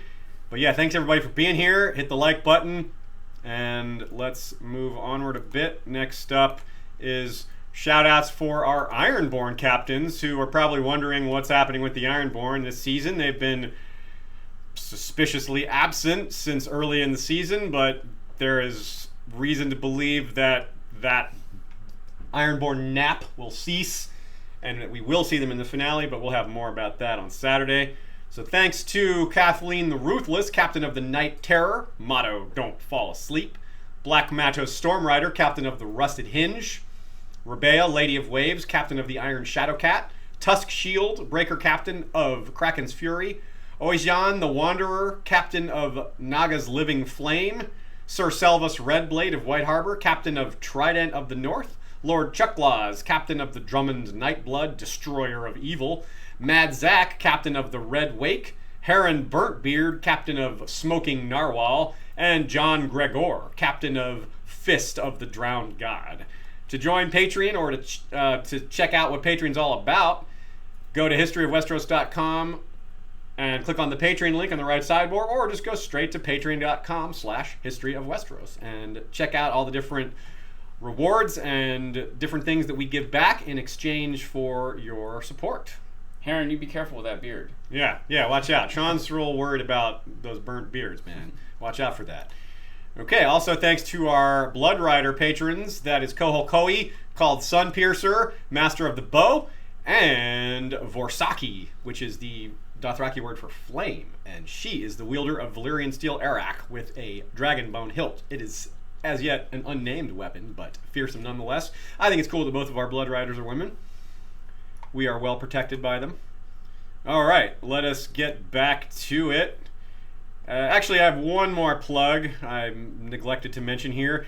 Now, this is one of those things that, again, I want to remind people that really, it's really easy. I make the mistake all the time to get my book and show canon crossed over, and I get the biggest time to make that mistake is when there's new show canon to kind of throw us all off. So, keep yourself straight.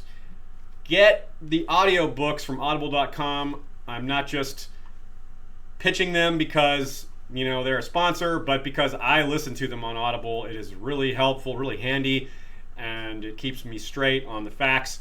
And with our sponsorship, you can get 2 free downloads with no commitment. You can cancel the subscription before you've ever paid, and you can keep those 2 free downloads. You can get Game of Thrones on audio. You can get The World of Ice and Fire on audio. You can get Dunk and Egg on audio. You can get The Rogue Prince on audio. There's a lot of the material, all the material is basically available on audio, and it's a great way to take in while you're out and about. Reading is better because you can be more focused in a lot of ways.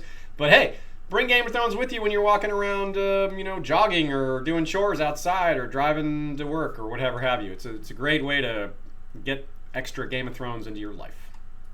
All right. Enough of that. Let us get back to the actual material. I see a couple people in there in the chat saying they love the audiobooks, vouching for them there. Yeah, good to say. Yeah, absolutely. I can vouch for them personally, and so can apparently a lot of our commenters. All right, so I divided the Beyond the Wall section here into two parts. We've already discussed a lot of the action, but we're going to deal with the action stuff that we haven't talked about.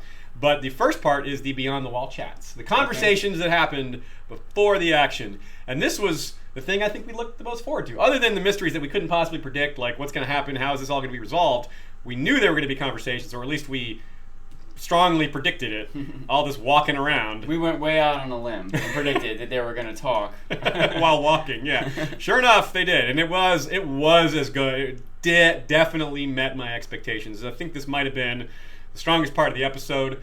These conversations, a lot of really good ones. They were, as usual, they went from funny to meaningful to poignant to clever to insightful to just all around interesting. We'll start with Gendry's whinging. This is kind of meta foreshadowing, not for the show itself. And Gendry is not wrong. His complaints are accurate, but they're just not going to matter. And that's why they're pointless. Like, they were whinging. Because what's the point of bringing that up now? Yeah, they screwed you. But right now, we got to go deal with White Walkers. Like, this is a much bigger problem. And what is your complaining going to do right now? Nothing. It's not going to amount to anything. Which is how I feel about a lot of complaints leveled at the show. Not that we shouldn't make them. Not that they're not valid complaints. It's just that, what's the point? What's the point of complaining? There is one point, venting. Sometimes you want to vent about, it's annoying. You want to vent. Get it off your chest. And Gendry needed to get that off his chest, just like a lot of us sometimes need to vent about the bad decisions that sometimes get made in creating the show. There's nothing wrong with that. My only problem is with when people just like stay there. You just get into a complaining mode and you just every day you just complain like that. Like, okay, there's a time for complaining, but to me it's a short time.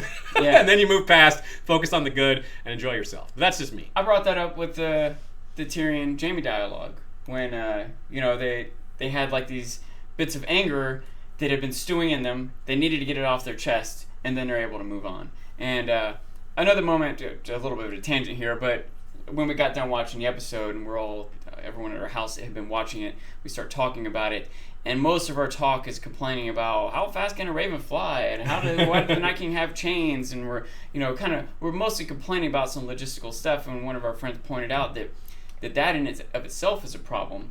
And at first we kind of felt like he was upset at us for nitpicking at these things, but really he was saying that it's a problem that Game of Thrones hasn't given us better things to talk about than these nitpick issues. Yeah. But the fact is, we spent a solid hour or so like talking and conversing and complaining and researching or whatever about these things.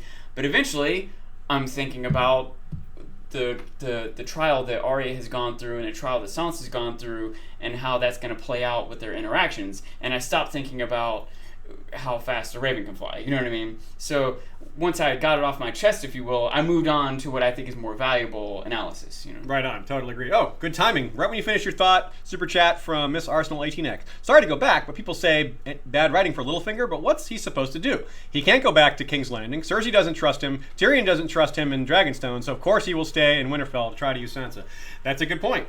His power, that's where his power is. This is where he has opportunity. Maybe not a lot of opportunity, but he is Lord of the Vale, and he declared for the King in the North. So he's, maybe he can maneuver back to, he's capable of being like, hey, I'll come back to you if you, to Cersei, and be like, yeah, if the winds of power blow that direction. He's, always careful about where to go, It's also worth noting, I got to be careful because sometimes I get in trouble for quote, defending Littlefinger, but he, on some level, might be trying to do the right thing. He might also be a creep, and he might also be maneuvering for power, and he might also be conniving against our favorite characters, but also he might really be scared about zombies and really want to support the North. And on some level, if he really wants to prove himself as a lord of the Vale, this is a way to do it. He's going to lead his army. He's going to join this force. He certainly wants to appear that way. Yeah, he gave Bran his Valyrian dagger. Like, even if he's only doing it to make himself look good, he's still doing it. He's still doing at least some things that are positive, probably some things that are negative too, but right on. Okay. Let's keep going. We've got we're talking about Gendry and other conversations happening up there, which were great. That's right. Yeah. So the next conversation that I have on the list here is Jon and Jorah. We have the Longclaw conversation. Shea is pulling up an image here of him handing it over, which is a nice little still that shows this conversation is kind of... It was pretty cool. I like this conversation. It was a good chat. Jorah said the right things. Jon... It was kind of like going through the motions, but I'm glad they went through those motions. Like, everyone kind of said what you expected them to say. Yeah. But I'm glad they did it. It's one of the things that if they hadn't, you'd be like, that would have been good if they had done that. And I wouldn't complain like they should have done that, but I'm glad they did it. It'd be almost like if Jon and Gendry never talked about Arya. Oh, yeah, that one I would have liked for them to have that conversation as well, but it just didn't happen. I guess they just decided to have other ones. Yeah. But yeah, I would have liked that one to have been thrown in there too. And Jorah says Jorah gave it to you. He made that call. My father made that call. My father was an honorable man who makes good decisions, who cared about the Night's Watch, cared about the North. If he made that call, it's your sword. And not only did he make that call, because Jon even tries to argue back a little bit. He's not here anymore. Now I have it, and I can make a call. And Jorah responds with, I gave up my right to it. Maybe you could or should give it to someone, but not me. I gave up my right to it. You should just keep it. Give it to your kids. And he said he wouldn't feel right with it. He's like, it works. Sandor and Tormund have a cool conversation that was both funny and meaningful. And it's cool to see Tormund kind of figure it out. He's like, oh, you had a bad experience with fire, didn't you? Yeah. It's like kind of obvious. It's on his face. He's like, but he realized that it was as a kid. He's like, when you were a kid, did you fall and trip into a fire? And he's like, nah, I just hate gingers. That was really funny. He's like, you're with Brienne of Tarth? That figures. He's like, well, I'm not with her, but really funny. The way she looks at you like she wants to chop you up and eat your liver. He's like, you do know her. Their interaction was great, and also I want to point out something that was. Oh, I guess we're gonna get to it if we talk about Sandor and Jon, but yeah.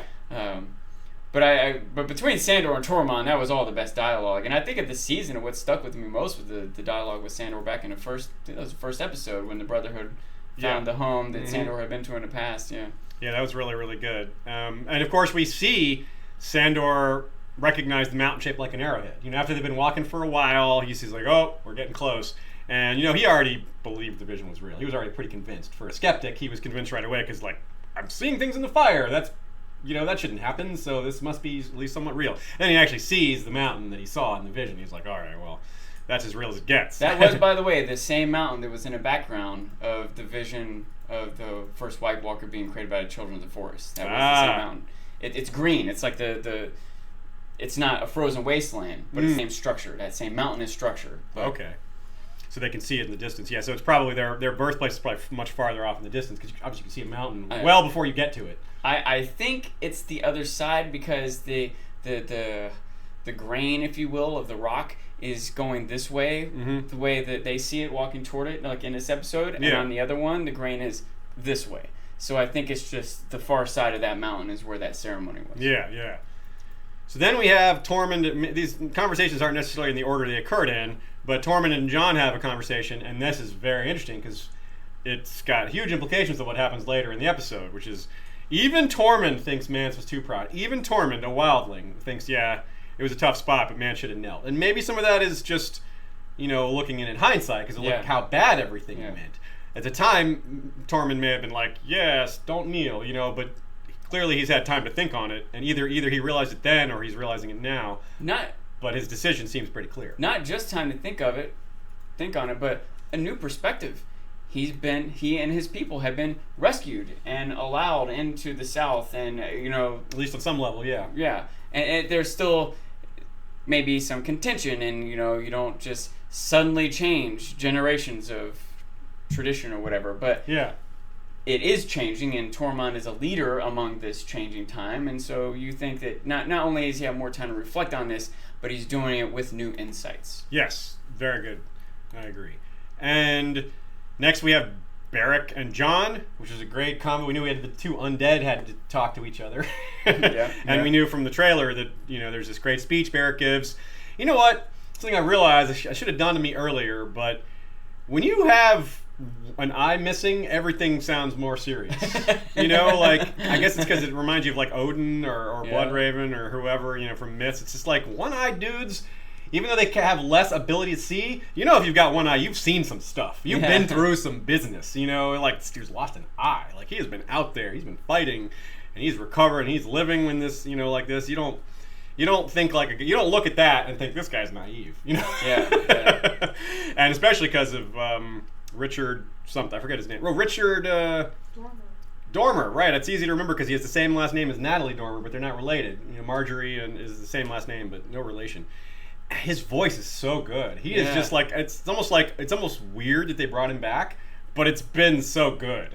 I can't quite put my finger on why it is I want him on screen more, and it might just be as simple as his voice. Yeah, it might be good. What the writers wrote for him to say and his role in this whole thing, but I definitely want more of him. I want more of him as much as possible. And theirs was the only conversation, I think, out of all the different pairings that had no humor to it whatsoever. There was no joking at all. They were very serious, and Beric even says, "You won't get any joy out of this." Yeah, that's true. But it's the right thing, basically. And he's like, and John responds with the Night's Watch vow, which is a great time to bring that up. That was really well placed. He's like, I'm the sword. And he's like, I don't need recognition. I don't need honor. I just got to do the right thing. And so you don't necessarily even need explanation. Yeah. This is what you have to do, and we're going to do this thing. We don't necessarily even understand why, but we know it's our role. We've accepted this responsibility. It's like, you're soldiers. You just got to do this. And that's something that Cersei says to Jaime earlier. Is like, soldier shouldn't. He's like, I've made my choice. A soldier should know his. Right? And that kind of comes back around. Because I think Jaime took that to heart. He's like, yeah, you're kind of right about that. And so that was really cool. I've really particularly liked that conversation. And but I was still really surprised that Beric lived through everything. He was like so high on our list. He was either first or second on our list of expected deaths. Our debates, our predictions last episode were whether or not 3 or 4 people would die. Yeah. Which these 2 are definitely going to die, and who's the 3rd and or 4th going to be? That's what our whole conversation was. We were off by. I'm kind of glad because of the leaks. I'm kind of glad we were off on so many things because if we'd been right, people would have just been suspicious. More accusations of you guys watched and then pretended, and I was like, oh, come on. We obviously aren't graded on the accuracy of our predictions here. I don't know. Maybe that's why we haven't got to 1,000 viewers yet.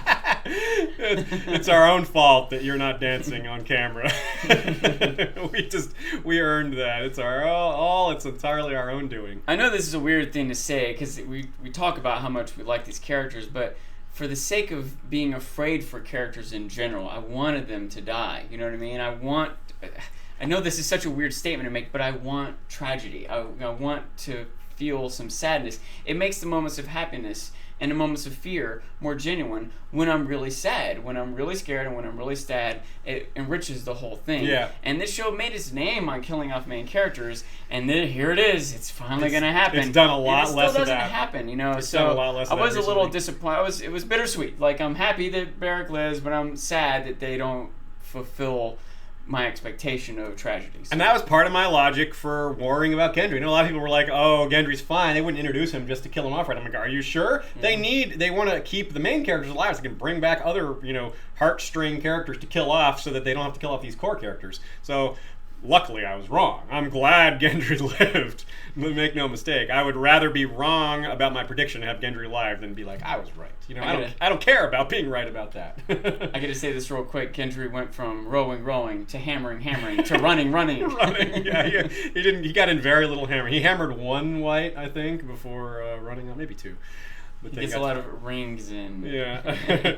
So here's a question from Lady Colfinna Wolfhart that fits in really well with Beric and Beric's conversation. He says something interesting. The question is, so what's the deal with Beric commenting that Jon doesn't look like Ned? Arya and Jon are the only 2 kids that have the Stark look, right? He says you don't look much like your father. You must take after your mother. Now, okay, it's a good question. I really want to talk about this, but you're delving a little bit into book canon there. Arya and Jon are the 2 that have the Stark look in the books. They look like Ned. And everyone else looks like Catelyn. They all look like Tullys. They all have red hair. Sansa, Robb, Rickon, Bran all have the Tully look. That's all that's been mentioned. It's mentioned right away. It's one of the first bits of description in the first book, period. But this was a necessity of casting. Jon doesn't look like a Targaryen and he doesn't look like a Stark, and he doesn't look like Sean Bean. Kit Harington doesn't look like Sean Bean. So what are you going to do? Sometimes he wears his hair or his clothes the same way, but yeah, he just doesn't look like anyone. He just looks like a dude. A dude. He just looks like. I mean, he. I think he plays the role I could well. have been Jon Snow. But that's just the way they just had to roll with Kit Harington not looking like. I even have a big scar on my heart. Yeah. What's interesting is on one of the original early marketing Game of Thrones covers, Jon has black hair on the cover and dark eyes, and it's like, oh, so Kit Harington always looked kind of. It's like, oh, this Kit Harington kind of looks like that version of Jon, but that version of Jon didn't look like the description of the Starks in the books because they don't have black hair.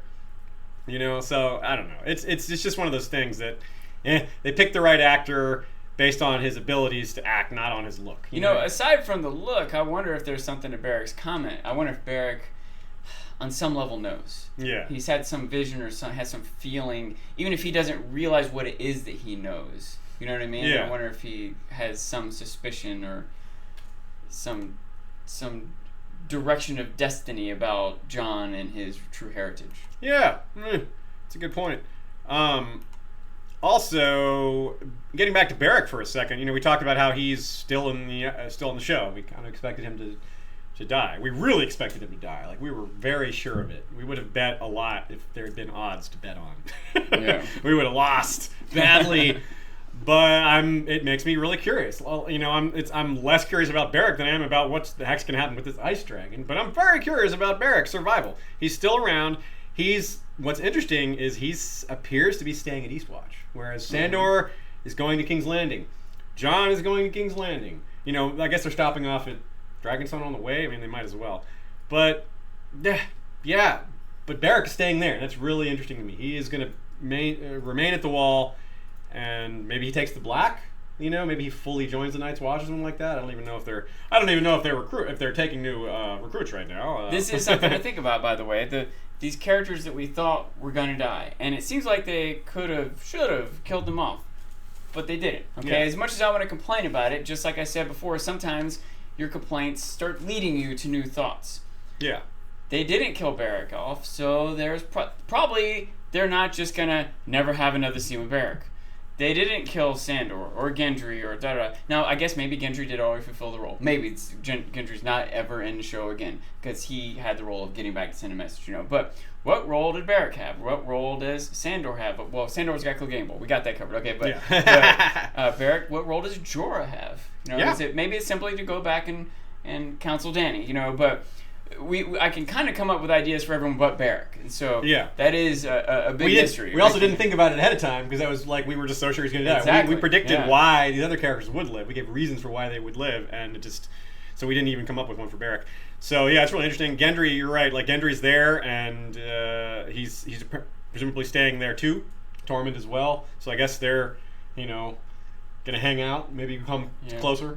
Yeah, I guess Tormund is another role. We got a super chat here. The Phoenix of Skane comments. The only true moment I was scared that someone would die was Tormund falling in the water. Yeah, I was like, oh man. I was too. I was particularly surprised because we talked about how Tormund's the only named wildling, so they can't kill him. Like, they are. I was just sinking, feeling. My heart was sinking as he was sinking into the water, and then they come and rescue him. I'm like, oh well, I guess I can't decide if I'm happy or upset about that or not, because I was expecting tragedy, and here it is, and it's a good one. It means that just because he's named Wildling doesn't mean they won't kill him. Oh, I guess it does mean they won't kill him.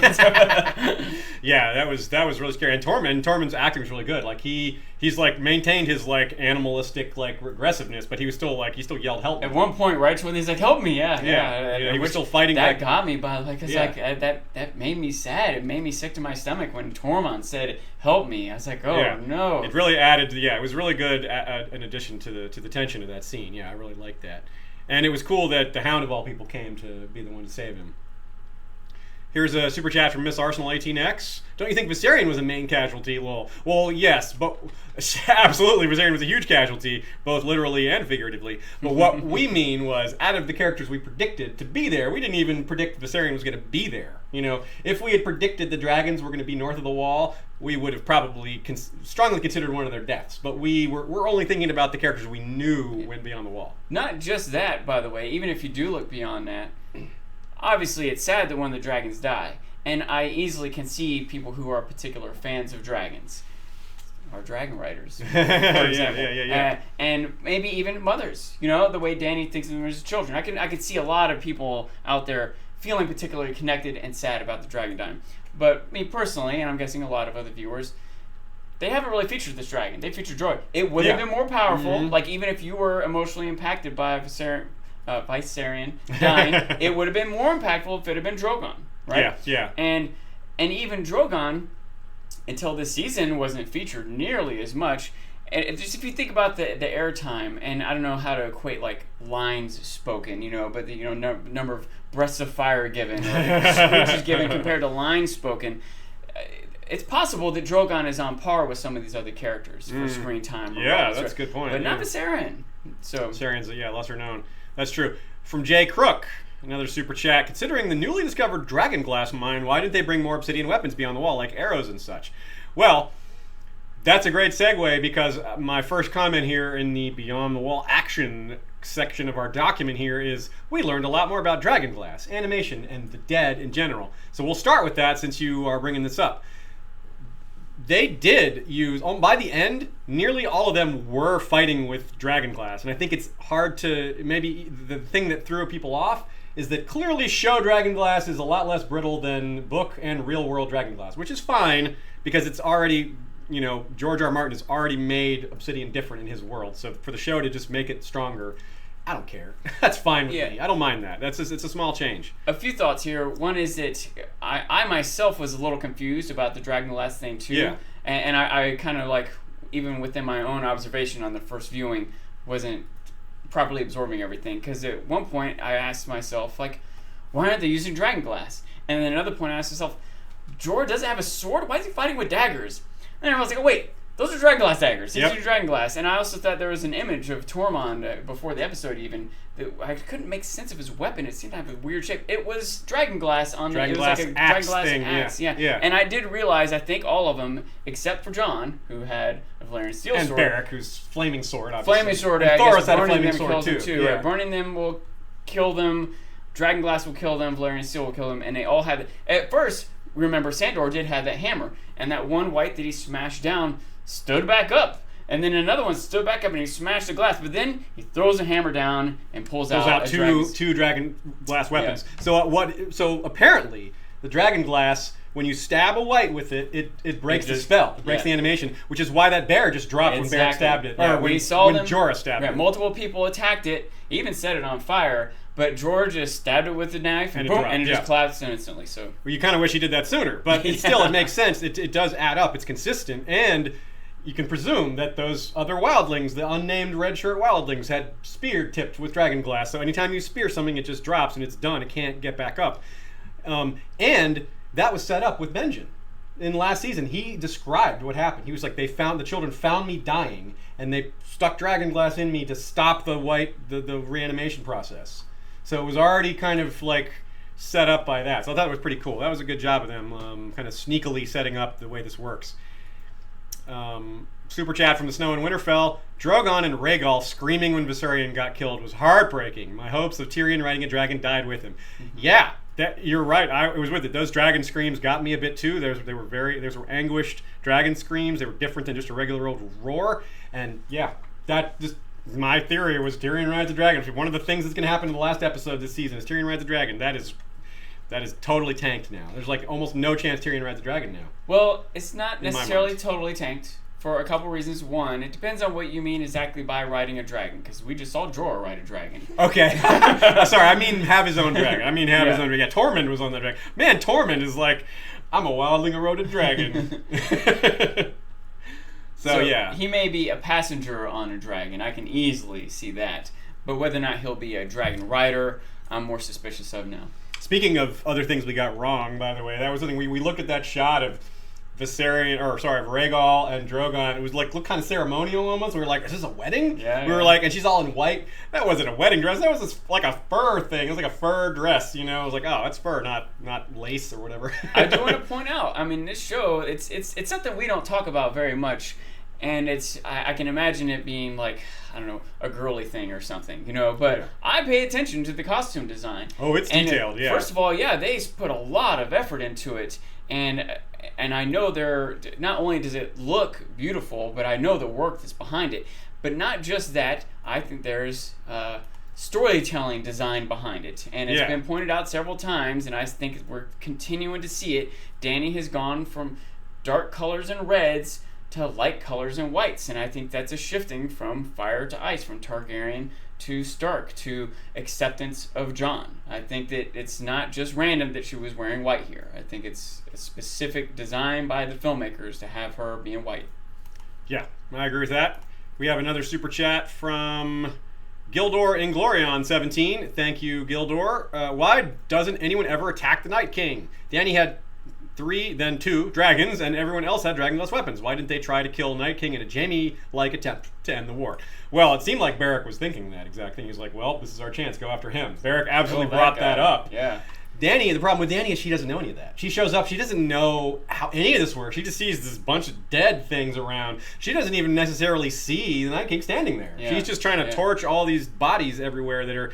She's just dealing with the immediate threats, the ones who are putting Jon at risk. That's her focus. Just like Dany does, deal with the immediate threats. Yeah. Yeah. So if she had known ahead of time, if she knew who the Night King was ahead of time, she might go right for him. But she just doesn't. She gets there and she's just like, this is just a chaos. This is just a battle happening. She's like, I got to save them, and she doesn't even. I mean, there's like literally thousands and thousands of bodies down there. I can understand her not noticing who the leaders of the dead are. Yeah. I think that makes sense. And to assume that taking out the leader makes them all collapse. They didn't know that till just now. You know what I mean? So. Here's another one from Miss Arsenal 18X. Thanks, Miss Arsenal. You're just crushing it today with the super chats. We appreciate it. Do you think also that the reason that Jon didn't ride Drogon was to set up him riding Rhaegal, his dad's namesake dragon, will be more powerful if that's his first dragon ride? That's an interesting interpretation, because I didn't really like him being left behind. The way that was resolved, him being left behind, like him falling in the water was a little like, I guess we can say that since he's been dead, the cold doesn't matter to him as much. That hasn't been established, but okay. I guess that's a thing, you know? That's us using our imagination to make it work, you know? Maybe one line of dialogue would be better there, and then why does he need to recover later if he's... Maybe it's just that he has a greater resistance to it, but it still bothers him. It still hurts him a lot, you know? So that works. I do totally agree. Yeah. It makes it a more powerful moment for him to ride, for the first time he ride a dragon, be the dragon rider of Rhaegal. So it might be kind of an awkward thing for them to do, but it's for a good reason to set up this more powerful moment. So, it's a little, we'll give them... If that's their thinking, then... I'm cool with that. That's a much better reason than I don't know what their reason was. Other than that, like, why are they doing it this way? Just to make Dany worry more, you know? To bring Benjen back into it. Yeah. By the way, I had a funny realization just a few minutes before we started recording. They got that white. They got their white. They carried him over. They're sending him in the box. Jon rode back Benjen's dead horse. They got a dead horse right there. Isn't that good enough?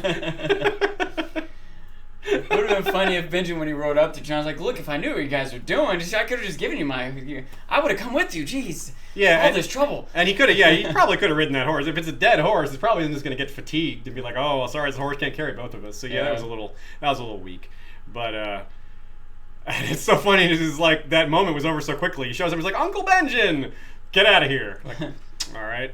It did look really cool from a distance. From a distance, that whip fire ball thing that he was Fireball and chain from a distance looked really cool. This is another thing that's like a little awkward, but man, did it look cool. Okay, so we're still talking about behind the wall action. Is it all possible Benjen's horse isn't dead in the show? Because a bunch of people are saying he isn't dead in the show. But okay, so a bunch of people are saying I guess it's possible. It just doesn't make any sense to me. How is this horse eating? What is it? How does it survive in the north for that long? There's no food. Well, maybe he has to range back and forth to lower areas to get food. I don't know. Okay. I thought that too when they planted the fire to lure the White Walkers. Where'd they get wood to set a fire? Maybe they brought it with them. Maybe it was on that sled. Yeah. I was assuming it was dead, but I realized I might be superimposing an image of the zombie horses that the White Walkers are riding, and I might have just superimposed that onto the horse that Benjen's riding. Tell you what, folks, we'll go look for some evidence. We'll go try to get shots of it, see if there's any clue one way or the other to whether it's alive or not. I guess it isn't out of the question that it's alive. I could be wrong with that. I was assuming it was dead, but yeah, maybe it's not. Maybe the children cast an enchantment on it to whatever magic they used on him. They gave something to his horse too. I don't know. Maybe horses in the north have evolved to eat evergreen leaves, pine needles. So let's talk about the bear scene. We got Shay is pulling up a cool image of the flaming bear. Now, yeah, the flaming bear, the fire bear. So this is finally we see what that circle was all about. Them standing in a circle, we finally figure out what that was. That was a surprise because it looked like they were about to fake because of the storm was at its greatest at that point. And you even see like as they're standing, trying to grab that white and wrap it up and put the bag on its head, you can see the storm in the distance. And they're like, oh, but it didn't. Once it got close, it wasn't so hazy for everybody. So, but I'm wondering why didn't this bear just stop when it saw Mormont? Like, it's a cousin, right? Isn't that family? Like, hey, oh, hi. Do you need a guide? It would have if it wasn't a zombie. It would have if it wasn't a zombie. Okay, that explains it. Yeah, it's probably what drew him in that direction. But then there's a bunch of strangers, and he just went crazy. So yeah, you mentioned that little campfire thing that confused the White Walker scout. I saw some people asking if Benjen set that. I was like, no, I don't think because they set that trap. Yeah. And I guess they just used Thoros' sword or Barrack's sword to light that fire. And we get some more implication of how this whole thing works with this scene. Of course, it was like, oh, what? Why did only that one survive? That's cheesy that only one of them survived. But no, they gave an explanation. The one that raises them is the one that you need to kill, which has a very obvious implication. If you kill the Night King, does everything die? Does even the other White Walkers drop? I'm guessing no. I'm guessing just the animated corpses stop. But I don't think it would kill the other White Walkers. But maybe. It depends on if you raise them or not. Maybe they were all raised in some other method. Yeah. And he was chosen as a leader among them. Maybe even some of the whites were raised by other White Walkers or other beings at some other time. Obviously, we don't know. I do know, but I just can't tell you guys. So. Super chat from Gildor and Glorian. Can Drogon and Rhaegal reproduce? Yes, they should be able to. From what we know about dragons, mostly we know from Sept and Barth, which we did an episode on Sept and Barth quite a while ago. Recommend that one. Basically, there's a lot of evidence that, like real-world creatures, they can change gender when needed. If there's a lot of species of fish and frogs and things like that. If they're just all chilling together and none of them are males or none of them are females, they will change. They have adjustable gender just like that. They can. It's not like flipping a switch, but it's something.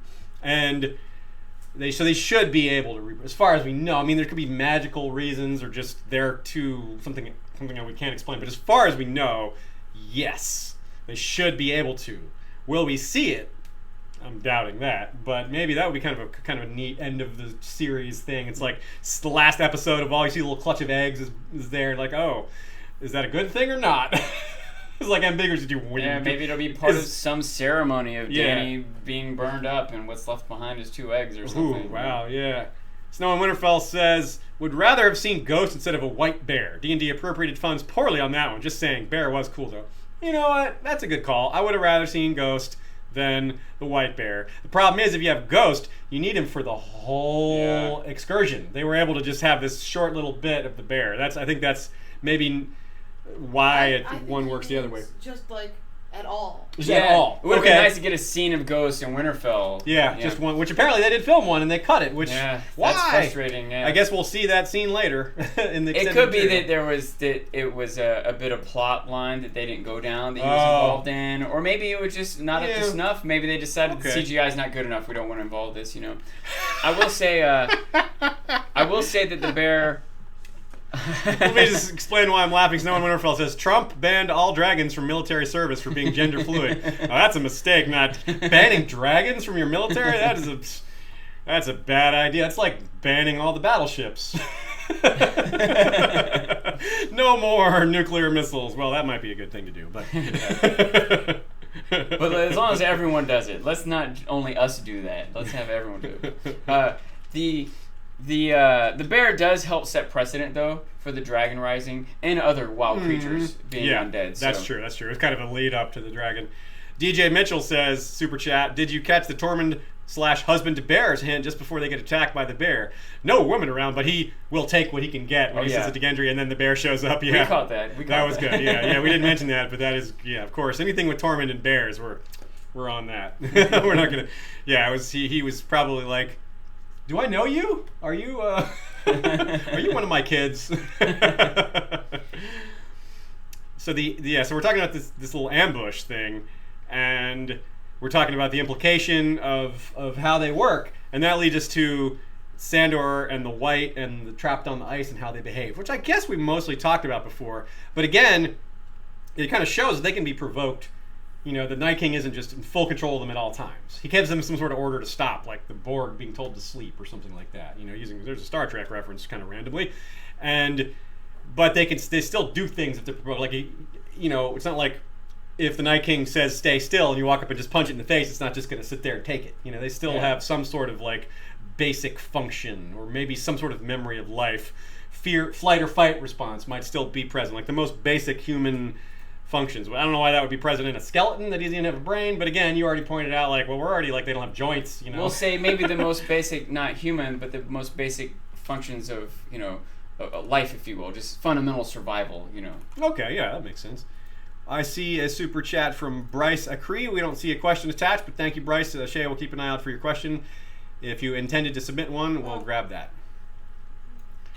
It is here. Okay, well, we'll have it in just a sec. And in the meantime, we'll start. We'll talk a little more about Sandor and the ice. Yeah, so, it's kind of odd, like I kind of like that Sandor's the one who kind of just like in the midst of all this terror, he's just getting mad. He's just like angry. He's like, I'm not scared. I'm mad. It was very much like Arya and Sansa talking about that thing. She's like, you acted out of fear, and fear is bad. I'll take anger. And it was like a parallel to that. I thought it was kind of like under the radar. Keep in mind also, there's more to that. Sandor reacted with fear earlier. He did. When the fire bear was coming right at him, and it was even mauling Thoros, and he just was frozen in fear. He might have been mad at himself for being frozen in fear there. Because he was like, I could have helped Thoros, Okay, so Bryce Acree's super chat is, hey, Westeros history, mostly an appreciation. Thank you for being my soundtrack with the dissertation was dark and full of terrors. Well, you're welcome. Thank you, Bryce. Thank you for being here. Thank you for the super chat, and I'm glad we could help out. We're having a good time here discussing an episode that was, divisive a bit. A lot of people didn't like it that much, but, we're doing our usual, which is, we keep our criticisms, professional as much as we can. We're not here to bitch and complain, but we will criticize where it's deserved. Yeah, the writers of Game of Thrones all have smelly breath. That's what I have to say. Second question from Bryce Acree. He does have an actual question rather than that wasn't a question before. So here's the actual question. Do you think there's a reason Bran didn't intercede in the battle beyond the wall? His spy capacity seems incredible. Is this another plot contrivance? Well, yeah, I think there's one of the reasons is they never coordinated with him. Bran didn't even necessarily know that they went beyond the wall. Yeah, he didn't, Sansa even pointed out, we haven't heard from Jon in a while. Like, he probably should have sent a letter to Winterfell. Like, this is one of his common leadership mistakes, is improper communication with his subordinates. This isn't bad writing. This is a consistent part of Jon's personality. It's a character flaw in Jon, not a flaw in the writing, in my opinion. Not to mention, even if he had told Bran, it's possible that the Night King has some sort of psychic barrier up around this area that Bran can't get through. That's entirely possible. Or that Bran is like scanning the whole north and can't find them. You know what I mean? It's or is lost in memories somewhere in some other time 1,000 years ago, or is it scanning the north in the right place, but 3 days prior or 3 days into the future? Bran's not perfect at this. He's not perfectly able to use these powers. So. Yeah, I agree. And he should have been keeping an eye on it, but I'm not sure that he could have.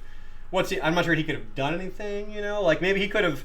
I guess the scouting thing is something. He could have maybe had a raven flying around and looking and being like, a raven flies back and goes, caw. It's like, is this Bran? What's this raven telling us?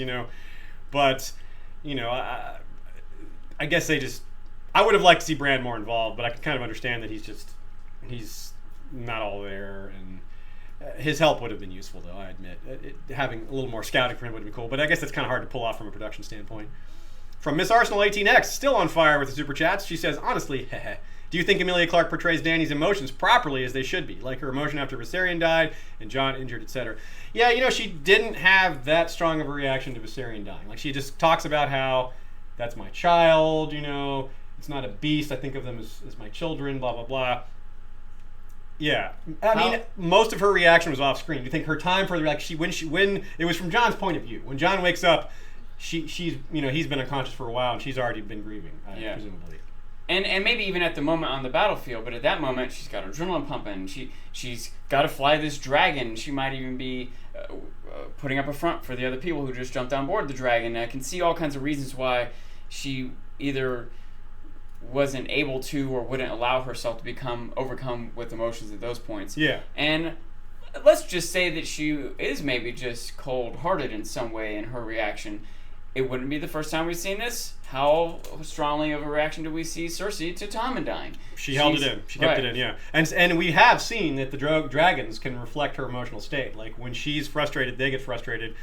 So if she lets herself become overwhelmed with grief here, Drogon might also, and she needs to fly away quickly. I agree with that, but what I'm saying is the dragons did react. Oh, their reaction might have been venting felt it through from her mind, yeah. So that might explain it. The question though is her portrayal of Dany's emotions properly. So if we're responding to that, we say yes. If the dragons are responding for her, then that's kind of proper, I would say. But I guess the thing is that we just didn't get to see her sort of. See, after the dangers passed, we didn't get a scene of her, reacting to it. That would be kind of thing that would be kind of cool for her to have with like Missandei around. But Missandei's been just absent from the show lately. Maybe she'll be in the final episode. You would think she would be, but maybe not. We shall see. All right, let's talk about the timeline of this whole excursion. There's a lot of people want us to talk about this, and we're not going to do all too much on it because a lot of times show timelines don't make a lot of sense. But this is an example of a show's timelines maybe not making too much sense, but making more sense than maybe it seems like on the surface. Some people are like, oh, they sat there for days on that ice island. No, that was one day, one night. The whole thing, they made that whole walk in one day. Now, maybe that's unrealistic, but we know that they were getting close. We know that the Walker's army is getting close to the wall. That's what Bran sent the warning in the first place. So I'm okay with them being one long day's walk distance. They're supposed to be getting close. So Gendry's run back is still just one day's worth of running back. It's still exhausting. It's still kind of like, wow, that's impressive that he was able to run that far.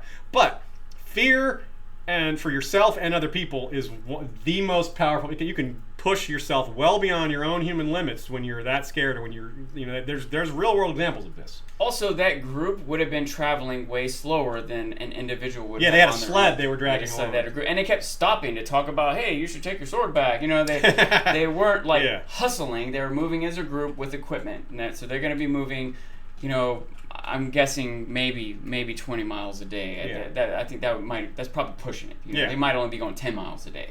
And if Gendry's running with no equipment, he could easily go 10 miles faster in 3 hours or 2 hours. Yeah. I mean, it's still, the distances might be problematic, but based on how far they walked, him running back is fine. And okay, so let's think about the Raven. A couple things to understand here. I'm with you guys in saying that the Raven traveling there is a bit much, or a lot too much. However, again, it's not as bad as you think, most likely. A dove can fly 1,000 kilometers in a day. A dove can travel 55 kilometers an hour or more. Carrier pigeons can go even faster than that. I did a little researching, and I started off with ravens, and it went down a wormhole of research, and generally speaking, most birds fly about the same speed. Like a little hummingbird and a big condor, they both fly at about the same speed. And a condor, like when it's slowly circling the air, it's going like 7 miles an hour. And most birds at traveling speed, and there's like debate on how to define that, but it's usually 20 to 30 miles an hour. A peregrine falcon diving is like 200 miles an hour. Now, the raven's not going to go 200 miles. That's not realistic, But traveling consistently 1,000 miles at 50 miles an hour. Yeah. That is completely realistic for a real-world raven. Yes. And another thing to keep in mind is that the Earth's curvature means that the higher up you go, the more ground you're sort of subverting. It's like the concept of a wrinkle in time, where you fold something, you can travel across it more because you fold it up. It's kind of like that. That's part of why planes fly the way they do. You go high enough in the atmosphere. The higher you go, the shorter your travel time is. Because if you look at the way a globe works, it's like, imagine going across the center of a globe versus going across the top of a globe. It's a shorter distance from point A to point B at the top of a globe than it is at the bottom. It's the same concept for flying. So it's not only do they have a much, much faster travel speed, they actually have a much shorter distance to traverse. It's also possible there could be a win, just a trade win. Yeah. That they could just carry and maybe increase their speed by 10, 20, double. I don't know how exactly how that would work, but in the same way that ships do that, when they sail, they don't just go straight across. They will go south to the trade winds and then sail on the trade wind to get to where they're going. So I crunched a bunch of numbers in my head, and I think that if you give the extreme benefit of the doubt in every direction, that all that travel could have happened in less than a day. Mm-hmm. And if you push push to more realistic, maybe not the worst case scenario, but the more realistic case scenario, it's 2 or 3 days, and it is possible that they were waiting on that ledge for 2 or 3 days. We might not have seen every nightfall. They might have, I don't know how long it would take for that ice to freeze over, or if it didn't matter, the Night King's just waiting for the dragon no matter what. Jorah did even say something about, we're going to die of exposure. It's getting cold. We need food, I don't think they were just there for like 8 hours. I think they were there for also a night in the north during the long night. Winter might actually be 12 or 14 hours. I think they might have been there 30 hours waiting easily. Yeah. So you can see, because you can even see with the time passing. It's when they get to that point, it started to be dusk. And then Gendry is running, and it's pretty dark by the time he gets to the wall. So presumably, the Raven is sent out right then, and it travels all night, 12, 16 hours or whatever, or 10, maybe even as low as 10. And then Dany, because it's morning, it's light when they get the message, and Dany leaves. Now, you would think a magic dragon could fly at least as fast as a dove. And again, we've already brought up the fact that dragons shouldn't even be able to fly anyway, based on the way they're built, plenty of people have weighed in, this shouldn't be possible. But so if we're dealing with something that's already impossible. So we can't really fault the show for just carrying on with something that's already been put in play. George R. R. Martin's ravens are unrealistic. Yeah. Those ravens don't make sense in terms of real world. They're magic ravens, basically. Because to say that the ravens in Westeros aren't real world ravens. They're specially bred. Yes, so that's the case here. I mean, the show isn't guilty of that. That's George's ravens, and I don't think George is guilty of that either. That's just how his ravens work. His obsidian works differently. His people work differently. The genetics work different. A lot of things work differently. So it's just how it is. I can understand being frustrated by these things, and maybe we don't even need to spend time defending them. But again, this helps me put it all in perspective. This isn't great, but there have been lots of complaints with the timelines, and usually I see the complaints, but in my mind I can figure out the answer to them. And usually it has to do with the relative presentation of different storylines. But this one, because this is clear storylines, this isn't something that sanded 3 months ago and are showing it interspliced with something that Dany's doing over a week. This is clearly all happening in a connected timeline. And so it's a little easier to jump on the details. But I think when you do jump on the details, it's maybe pushing it, but it's not ridiculous. It's not just preposterous, So I agree. Okay, I see a few people here don't agree with my explanation of how the curvature works. Well, you guys look it up yourself. I'm sure this is right. You skydived, right? Yeah, I think it's because I may not be explaining it well. My explanation may not be accurate, but the concept is real. The Earth is round, and when you go up high, you don't have to follow that round. You can go straight across. I'm not exactly sure, but that makes some sense to me. Yeah, I'm 99% sure this is accurate. I just think I just explained it badly. So anyway, yeah, we should move on. That's not an important factor in any case. It's show canon whether it is realistic or not. It doesn't really matter at this point. Okay, so we predicted a dragon would die this season once we saw that scorpion, right? And we were right, but for all the wrong reasons. I don't think we can give ourselves much credit for that. Also, like I said earlier, it totally kills my Tyrion riding a dragon theory, which isn't even my theory. It's been a theory forever. It might still happen in the books, but yeah, it's not looking so likely. But we'll be talking about more about it on Wednesday, because obviously book implication stuff we save for later. So. But it was kind of like an ice scorpion, like an ice lance thing. And, similar, yeah. Watching the Night King throw that was a little weird. But I don't really have a problem with the logistics of it, given his powers. It's and all just that. magic. Yeah. I mean, if he can place his hand on the ground and crack open or freeze across, then why can't he just throw a spear magically? It might have even been a magically designed spear. It looked to me in one of the scenes where you saw the White Walkers lined up like they each had one of those things, and I don't remember them each having one before. So I wonder if it's something they designed for this purpose. It may have some magical charge, Super chat from Miss Arsenal 18X. IMDb and other sites say George wrote this episode. No, George did not write this episode. George does not write Game of Thrones episodes anymore. He hasn't written an episode since season 4. And he has said he would not write another one unless he finished The Winds of Winter, which he hasn't. So no, whoever wrote that on IMDb is a jerk, a lying liar. Glad to clear that up for you guys, though. I'm glad. Hopefully, too many other people didn't get that impression. Because IMDb. Yeah, Stephanie Vale says IMDb lies a lot. Yes, it does. It's because other people just can change things. Like Wikipedia, you can edit it, and editing isn't necessarily accurate. It's not as bad as Wikipedia because you have to have monitored. It's not as monitored. You have to pay to be able to change things. You have to have a paid account to make changes on IMDb, I believe. Okay. Maybe not. I could be wrong. In any case, don't trust it. Aaron Habig says, super chat, thank you, Westeros History. Always a great team. Well, thank you, Aaron, for being here. We love having you here, and we love having all the rest of you guys here. See that you're all sticking with us. And let's keep going. We've gotten through most of our main material here. So let's do it. It was one odd thing that was a little missing from all that. I guess it must be a production thing. There were no giants. Let's say, okay, I'm going to take a minute and run down my theory of what the Night King is planning, how maybe some of these plot holes could be explained. All right, let's just say that the Night King, in the same way that Jojen and Melisandre and Beric, not only do they have visions, but they have this sort of destiny. They feel like they're on some sort of quest. They can't necessarily exactly explain it, but they feel motivated to move in certain directions. Okay, I think the Night King could have that also. Sure. Okay, and if he's motivated, if he's had some sort of vision that he needs to be at this lake, and that he needs to have this spear, maybe he's had a vision of a dragon falling out of the sky. He may not know exactly how or what he's supposed to do, but he knows he needs to move in this direction. Melisandre didn't know exactly who the Chosen One was or what it meant, but she thought she knew she had to get Stannis to be the one. I know maybe it's not Stannis, she's reinterpreting. Maybe the Night King is wrong about his interpretations, but he might have known that he needed to get these men trapped on this ice lake so that when a dragon dies, it doesn't burn up. Yeah. It falls into the water and doesn't burn up. Well then, just to this one point, you can't have a giant stepping out in the ice and crack. Does that make sense? That might be why the giants were brought in. It's why why the chains were brought along, because he knew he was going to have to pull the dragon out of the ice. All right, man. It's why he didn't kill Jon and all them through the night, because he needs them to be there as a lure for the dragon to come.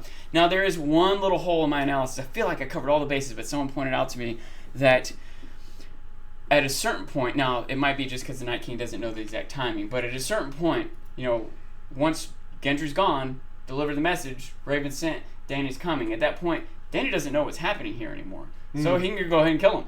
She's still coming with the dragon anyway. Yeah. But the thing is, maybe the Night King doesn't know that either. The Night King's not sure whether or not she's coming either until he can see it. Yeah. So also, that's another question someone else brought up is why didn't the Night King lance Drogon, who was just sitting there? Well, I mean, it could easily just be, a weird decision by the writers, but I think it makes sense. At least you can argue that it makes sense, which is that Viserion was actively torching his army. And he's like, well, that one's just sitting there. I can kill that one in a minute from now after I stop this one from torching my army. When you play pool, you let the easy shots wait. You take the tough shots and you get the easy shots later. Yeah. On top of that, though, there's another thought that I had, connected to a thought I had earlier. Beric didn't die. We all thought he would die. He must have been left alive for a reason. Mm-hmm.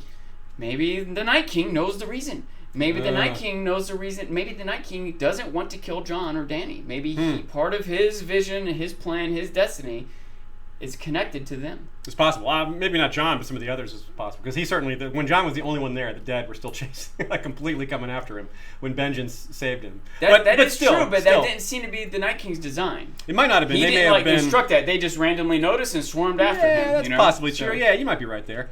Okay, the Snow in Winterfell says, this show isn't perfect, neither are the books, but really, it's got dragons, zombies, ice creatures, shadow babies, an undead mountain, warlocks, and we are complaining about the speed of ravenflies. Yep. Way to inject some logic into all this. Very sensible comment there. Yeah, it's really just select. Sometimes it does feel like, as much as I will never say there aren't plenty of things to complain about with the show, plenty of things worth criticizing, but definitely some of the complaints from this episode feel like selective outrage. Things that we've already seen. It's kind of like, here's a good example I like to use. It's like, okay, if you want to complain about the realism in Star Wars, you point out the fact that you could see the bullets and that, someone can block us. If you were to say you can block a bullet with a lightsaber, how come no one ever fires two bullets at the same time? They're always coming one at a time, like martial arts dudes do in martial arts movies, one at a time. It's like complaining about that in the fifth Star Wars movie. It's like, if you're going to complain about it in the first one, okay. But if you're complaining about what's in the fifth movie, they've been doing this for 5 straight movies. Yes, Okay, another super chat from Jay Crook. Do you guys think Qyburn is going to be his usual creepy self and try to take the White Walker to experiment on? Or the White? Yeah. It's a great stream, guys. Thank you, Jay Crook, for the comment and the question. I know you've had a few in here today. Yeah, we talked about what Qyburn's reaction to this is. He's going to be like this kind of creepy mad scientist, like, oh, I want to take a look at this thing. I am very curious about this.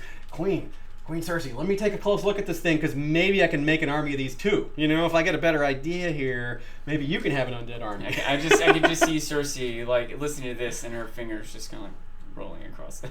Yeah, she's like, this is bad politically looking. This looks bad. The optics on an army of the undead are poor, but I'm going to consider it anyway. Fight fire with fire, man. That'll be Cersei's technique. Okay, so let's talk a little more about the aftermath. A lot of the stuff that's coming in the future here, we're going to talk about on Saturday. That's our pattern. We're going to stick to it. But there's just a few observations about what the aftermath is going to lead to. Food for thought for everybody. Carl Tanner thought he was a legend, right? Carl Tanner, Gin Alley, fucking legend.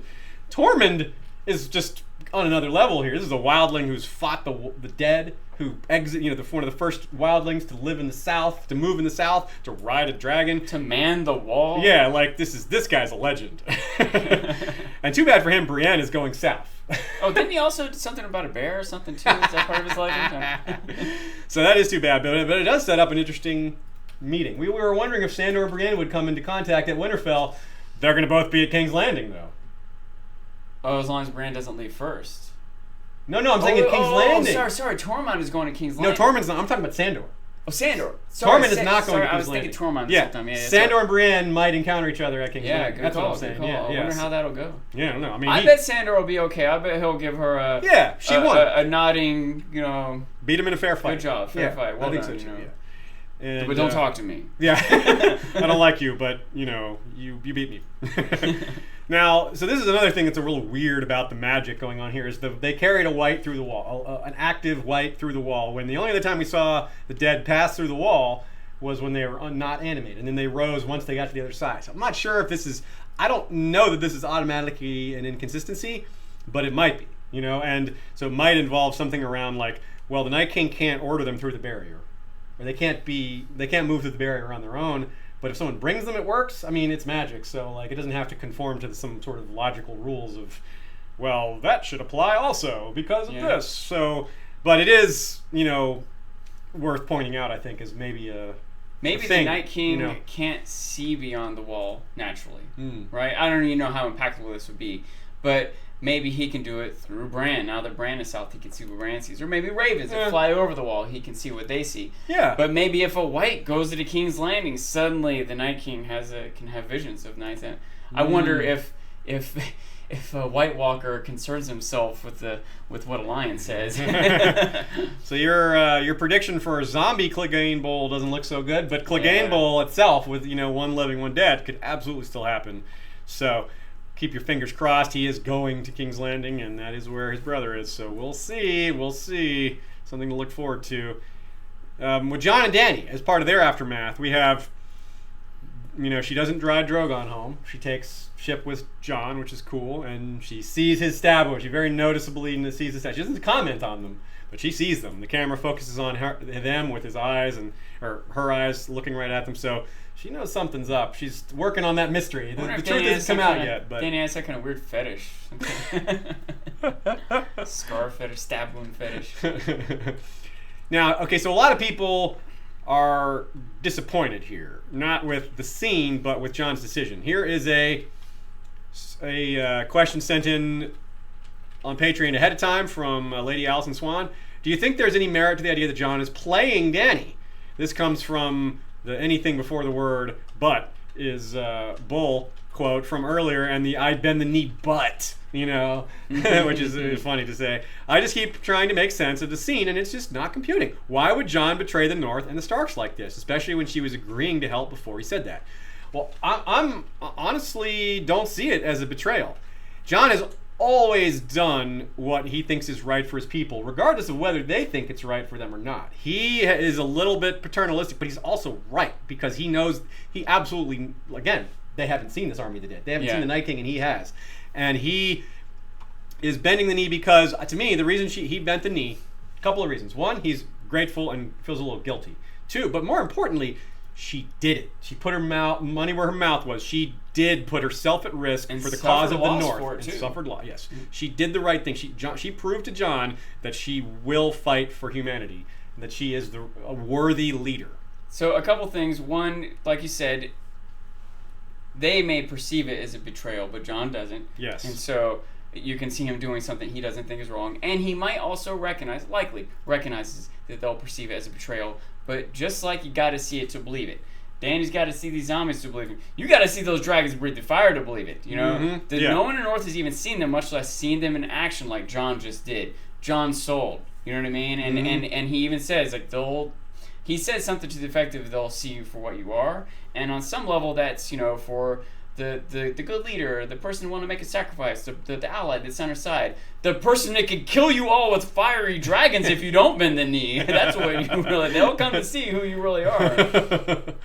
Yeah. So it looks like all this kind of talk at Winterfell of Glover and Royce like kind of agitated by the situation is going to go somewhere. Like whether Sansa wants to be ruling the North is an open question. How much loyalty she has to Jon, I think she's pretty loyal to Jon. But if the Northern Lords push her around and are like, no, we're going to leave if you don't do this, what choice does, she's going to be caught in some awkward choices, especially knowing Arya's threatening her at the same time, and she's going to be really caught in a tough spot. Yeah, imagine if they get word that Jon bent the knee to Dany. And, they probably so will. And he won't Queen be able to of the explain North, it. Queen of the North. They're chanting to Sansa, and Arya's in the background just seething. You know what I mean? And what will she do about it? Yeah, because she might take action. So yeah, that's the problem. Like, because it's not just Sansa. It's not just like she said. She has to blow kind of with the political wind. She can be a firm ruler, but she can't just tell everybody what to do. She can't just start chopping heads off like she said to Arya. Arya doesn't see it that way though, and that is part of their current problem.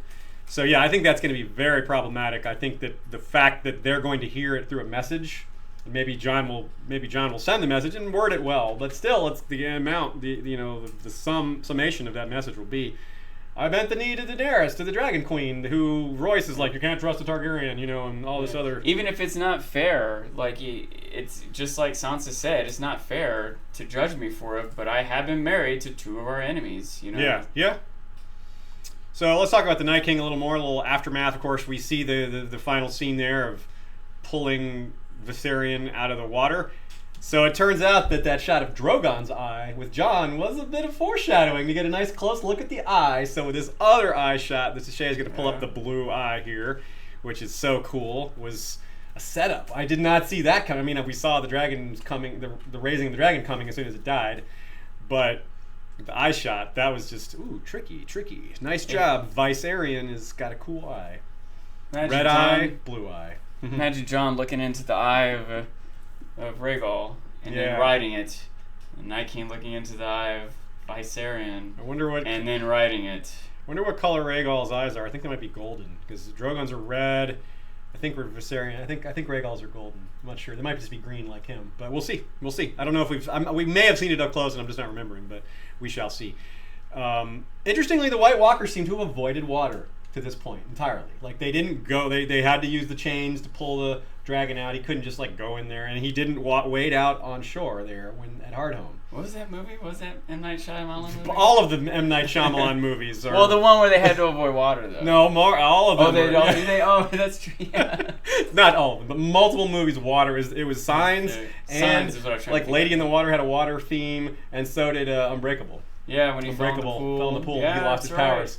What is up with that? The most ordinary substance is so powerful in Shyamalan movies. Anyway, so I guess that's the real secret here is that the Night King is M. Night Shyamalan. He's M. Night King Shyamalan. It all fits. So what is this dragon gonna do? This is why I started talking about imagination at the beginning of this episode, is to bring it all back here to think about all the possibilities for this dragon and what it can do. Can it fly? Can it breathe fire? Can it breathe ice? Can it do both? Can it do neither? Will the Night King ride it? Yeah, Sean's on the confetti bandwagon. I'm not so sure myself. If it can breathe fire, then that's how they get through the wall, I guess. Which almost makes you think it won't be the answer. But if it is, man, talk about humanity shooting itself in the foot there. Let's go steal one dead body and accidentally bring the wall down. Yeah. Whoops. Oopsie. So, and all those are just all guesses. We have no way of saying, oh, the evidence suggests that it can breathe. We don't know evidence for anything here. Yeah. We don't. I mean, as far as I know.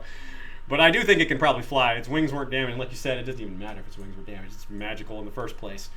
You know, I keep waiting for the Night King to say something. Someone pointed out to me that apparently somewhere between the writers or George or some creator, David Peterson gave them a language, I believe. Gave them a language. Stroth, or I don't know if they have a language or just they talked about them having a language. Someone said that it had been said that they weren't going to speak. And bummer. I'm hoping that's inaccurate or that it changed. They changed their mind about what they want to do or how they want to do it. Because I really want it to happen. And there's a new thing to think that the Night King might say, Dracarys. Oh. Imagine him saying that. Ice Carus. Okay, we have some questions pulled from ahead of time from some patrons. Matthew Keogh wants to know, with the Night King being able to kill a dragon with one spear throw, does this imply we may get to see Valyrian barding for the dragons or even attempt at dragonglass barding? That would be cool, but I wouldn't hold out hope for it. I think that's... they didn't even do saddles, so I'm kind of guessing we're not going to get dragon barding. That would be really cool. Brandon Swepson Super Chat. Can Dany and Jon have a kid since it would be a dragon?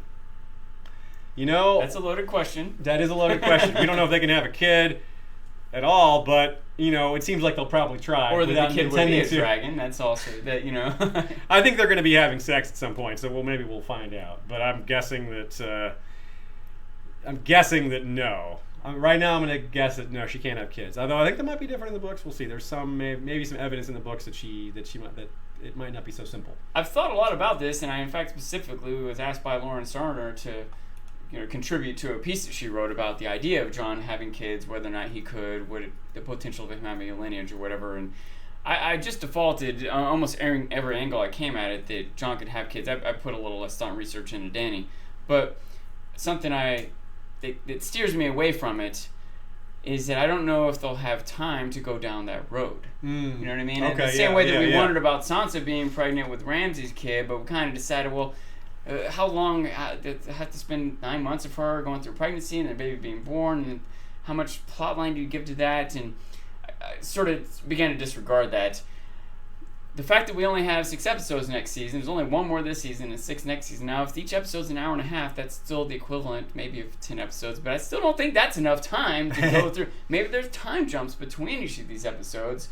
I'm not sure, but I feel like they're not going that direction. I want to say that they can, that I believe that they can have kids, but that if they do, I don't believe we'll see it. If we see it, it'll be like the Dany pregnant in the last episode or something like that. Especially with this idea that we kind of came up with during this episode, which is that maybe this whole they can't breed thing is going to force them to come up with a new term of government. Exactly. Yeah. So if they have a child, then all of a sudden, well, this is the heir. and then that's all out the window.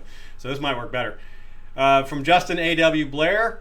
Question: the captive white bites. You wrote bites, B-I-G-H-T. Good one. I appreciate that pun. The Hound's Hand. Is that a nod to Zombie Clegane Bowl? Granted, there's not indication that a white bite causes infection and new zombies, but I thought it was just kind of a clever nod to the notion. Yeah, he goes on to say that in zombie myth lore / often a bite is the path to creating it, etc. Sandor had gloves on anyway, and we don't even know that it broke through his gloves. It probably didn't. They're probably pretty strong gloves. They're almost actively avoiding going there. Just think about it. For all the interaction we've seen, for the same reason he says it would be a nod to. They don't want to do that. Yeah. Okay. I think that we hardly see them bite or scratch or break flesh, if you will, of a human, and any that they have or might have just died quickly anyway. So I think that they recognize that that's part of zombie lore, and that they don't want to have to deal with it, and so they're not. That's what I believe. Cool. All right. Next question is from Demetrius, the Besieger of Holdfasts. There's ambiguity as to Dany's natal status at the end of A Dance with Dragons, and no ambiguity in the show. She doesn't think she can conceive. Likewise, my assumption, no supported canon, is a resurrected Jon would have issues conceiving. Also, definitely is possible. We were slapped across the face with foreshadowing of future children. Do you think there's some special circumstance in their bonding that reverses their ability to have kids? Would the union of 2 clearly special people bring about conditions Mary Mazdor, named Mary Mazdor, nice. The sun sets changing, mountains crumbling, etc. Like all prophecy, it may be fickle in its interpretation, and ultimate defeat of the others or whatever power is behind them could have the threefold effect of literally changing core features of planetols. Yeah, I guess we've certainly touched on this already, but this brings up a new aspect of the thing. That's why I wanted to deal with this question separately, even though it touches on a lot of the same things, which is the prophecy aspect of it. There is no guarantee that Mary Mazdor is right, even if, or she could be lying just to kind of needle Dany, just to mess with her because she wants revenge for a lot of reasons. Second of all, it's a prophecy; it could be wrong. She could be misinterpreting it. Prophecies are tricky. Yeah, that's Melisandre's new house words. That's a theme. New prophecy. Don't take this literally. That's her house words. Yes. Maybe we should take it literally. Don't take it literally. Let's take it literally. Lord Commander Daenerys Flint says, "Wouldn't you have rather had Rhaegal been whited, so we get the possibility for Jon to ride an ice dragon? The symbolism of ice and fire just kind of smacks you in the face." Yeah. Not too late. That could still happen also. Yeah, it could. I don't know about rather, because that's rough. I'm just like, which of your children, would you rather a different one of your children died? Not that I'm Daniel, they're not my kids, but it's kind of like, would I rather Rickon or Rob have died? I'm like, Cersei knows the answer to that question. That's tough. I think I can see what you're saying, though, Lord Commander Daenerys Flint, that it maybe sets up better symbolism, but like Sean says, it's not too late. But that means wishing for another dragon to die, so, Jay Crook, best fan theory I've seen. This is another super chat. Rob and Rickon did both die. yeah, exactly. They both died. Yeah, that's true. Like, we don't get a choice there. Again, Jay Crook, super chat. Best fan theory I've seen. What will finally stop the Night King is fermented crab. Any idea what kind of skullduggery Cersei has planned for the meeting? Finally stop him. Maybe that's what got him going. You know what? I don't. He's got to put a hole in the wall. That'll put a hole through his chest.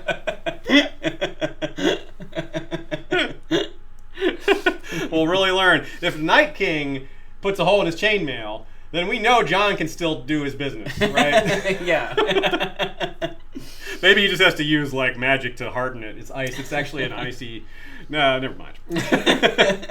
But the actual question here is, what kind of skullduggery does Cersei have planned for the meet? I do not know. Still viewing? Is everyone getting our great humor right now? Everyone's quitting. No, it's still around the same. Still over 630. It's no Thanks for staying with us through our awful humor. Although we can give Jay Crook partial credit here for setting us off on this this line of thought. Jay Crook, your new name is Jay Crab. But I don't know. I have no idea what Cersei has planned. I mean, it's probably Qyburn's plan at this point, really, but Cersei's certainly pushing for something. Yeah. I can just imagine them sitting around. It's the skullduggery meeting. What are we going to do to screw this over? I don't know. We'll have more ideas by Saturday for sure. We're still processing what happened and worried about what just happened rather than what's coming. If I had an idea, I would drop it. But I just know it's something. But maybe she does nothing. I don't know how likely that is, but we heard Tyrion trying to tell Dany to do nothing. Sometimes it's the toughest thing, and maybe them doing something and getting caught, and Cersei not doing anything will like make her look like the good guy. I don't know if that's likely, but that's a thought. That's possible. That's definitely possible. I'm betting on Cersei doing something, but I really don't have any particulars yet. But by the time Saturday rolls around, we'll see. Maybe Jaime tells Brienne. Oh, wow. Maybe whatever Cersei's doing, Jaime doesn't like it. Tells Brienne. Oh, man. Brienne stops it. I like that idea. Jaime kind of spilling the beans. The problem is, he'd be betraying his own child now. Again, that's this big thing that keeps him from betraying Cersei now. They would have to resolve something with the child before Jaime would betray her. There was some pretty strong foreshadowing when Cersei hugs Jaime and says, "Don't betray me again." Okay, good point. And also, maybe he can do it in a way that doesn't betray. There's a difference between like foiling a plot to kill Dany and helping a plot to kill Cersei. Okay, does that make sense? That's true. Question from Lord Chucklaws, Captain of the Knight Drummond, Yeah, I think I said your ship's name wrong, but apologize for that anyway. Dany Cersei comparison arcs he wants us to go into here. He says several times how Dany has mentioned that the dragons are her children because she thinks she cannot have any human children. Dany had a line last episode, "They are not beasts to me. No matter how big they get and how terrifying to everyone else, they are my children." Cersei might have said the same about Joffrey, and her arc of revenge and destruction got much steeper after Joffrey's death and even more cold after the deaths of her other children. Now, with the death of Viserion, Will Dany change? Maybe she's going to be a little darker. I mean, first of all, like sitting by Jon Snow's bed, waiting for him to get better, doesn't look like someone who's going off the deep end, becoming all monstrous. But it absolutely will affect how she approaches things from now on. I do agree. There was a moment, and it's coming to mind. I didn't think of it earlier when someone asked about whether or not Emilia Clarke was emoting properly. There was a moment where she kind of lowered her brow and told Jon, "We will defeat the Night King," and she got put a serious face. She got her like adamant, like that was the same kind of like I was born to rule the Seven Kingdoms kind of declaration. For a second I thought this question where they were going with that was in a way that Dany calls the dragons her children. That maybe if the dragons just kiss a frog, they'll turn into little boys. So he asks one last question here as part of the original question. Will all three dragons die as a parallel between the two women, and perhaps we get a contrasting view of how they deal with the tragedies in their lives? Having all three dragons dead by the end of the series is absolutely something that I've strongly considered. If it happens at the end of the series, though, maybe doesn't have time for her to kind of go through that. But makes it a little easier for all three dragons to die if they leave behind 3 dragon eggs, too. Oh, wow. That's a good point. Some live chat questions that Ashea pulled. We have one from Leslie Powell. Now that her child, Viserion, has died, will this be the death that pays for life to enable her to bear children? Maybe. You feel like that has to be more of like a ritual designed for her. This was more of just like a death in battle. But maybe like from a literary point of view, that I don't know. I'm a little skeptical of that, but it's a cool idea. I like that. I like trying to connect those things. You have any thoughts on that? No, I'm not sure. Tough, maybe, yeah. Something to think about. It's an interesting thought. Yeah. We'll continue to think about that one. We'll marinate on that one. From Dunk the Lunk, Jon breached the surface of water like a great white shark. White spelled W-I-G-H-T. A great white stark. Great white stark, yes. So That's great even white better, shark. yeah. Undead sharks. Woo. That's terrifying, right? A zombie shark? Woo. I don't think it justifies a lot of what might be bad writing. But I can imagine part of what they were doing here, because they do seem, especially last episode, to kind of come at us at a lot of different angles with parallels and callbacks. That was pretty similar the way Jon came out of the water to how Jaime came out of the water the episode before. That's Maybe true. They wanted us to see both in the same way we saw Bran falling and Jaime falling, and now we see Jaime rising and Jon rising. Yeah, I guess so.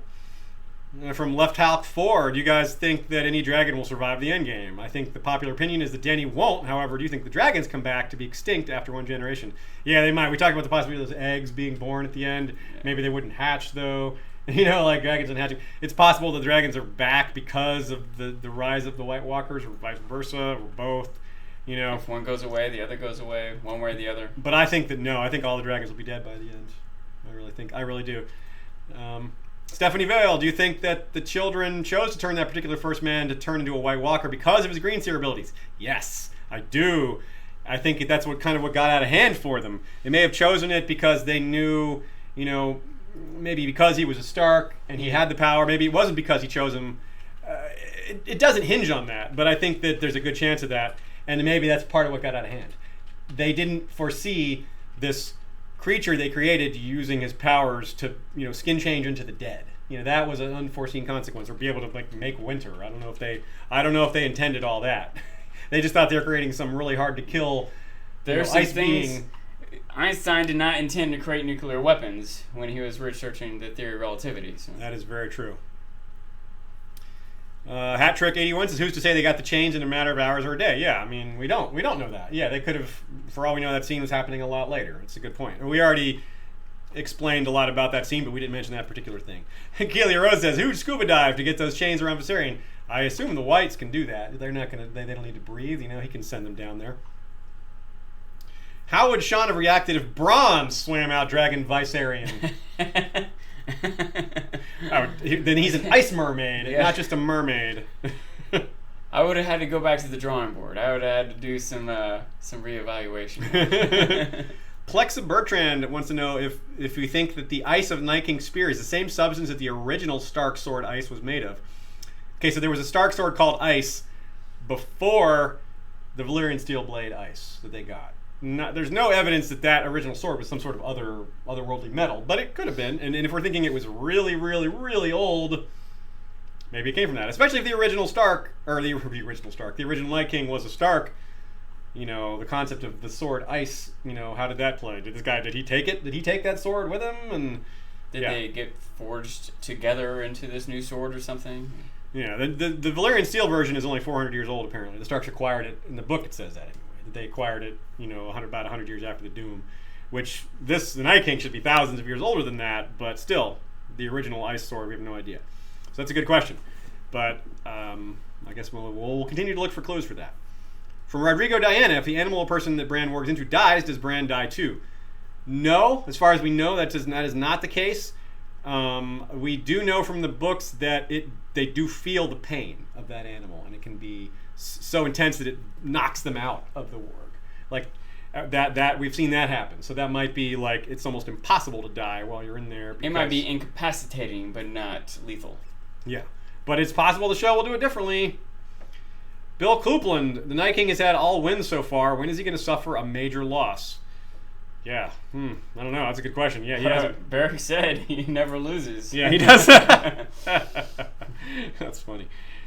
Is it important that the Whites were trying to free the captured White? Yeah, they were active. Like one of them ran past Jon to try and like cut its reins. Yeah, it did seem like there was some intelligence in play there. Yeah. I forgot to mention that earlier. That I wonder if that was part of the intent of the Night King's plan, whether or not he wanted that thing to be rescued or not. Yeah, it might be. Yeah, if so, that might be a bit of why people are wondering why he didn't take that shot at Drogon first. I think the same logic applies. He can shoot Drogon down second. You know. I have a few times tried to give some sort of humanity to the Night King. The idea that he has desires and motivations. They seem to have organizations and rituals, and so.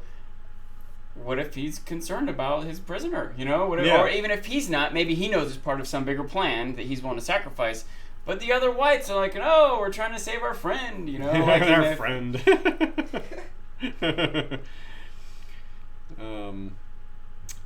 Here's two related questions. Sherry Lynn McKenzie, do you think the screeching sounds the White made is part of their actual language? And from Jay Beach, I think when a group of Whites scout ahead of the army, they keep a White that wasn't changed by the White Walker with them so that he can call the rest. That actually makes sense. It's a logistical aspect that fits as far as your strategy. I like that. Yeah, that makes a lot of sense. So maybe the screeching White, so that's the alert White, the noise White, the screaming White. It's kind of like the screaming caterpillar from The Simpsons.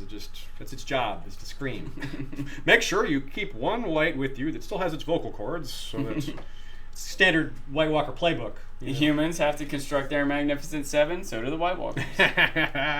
Different character classes in the Dead Army, too. Okay. Klimt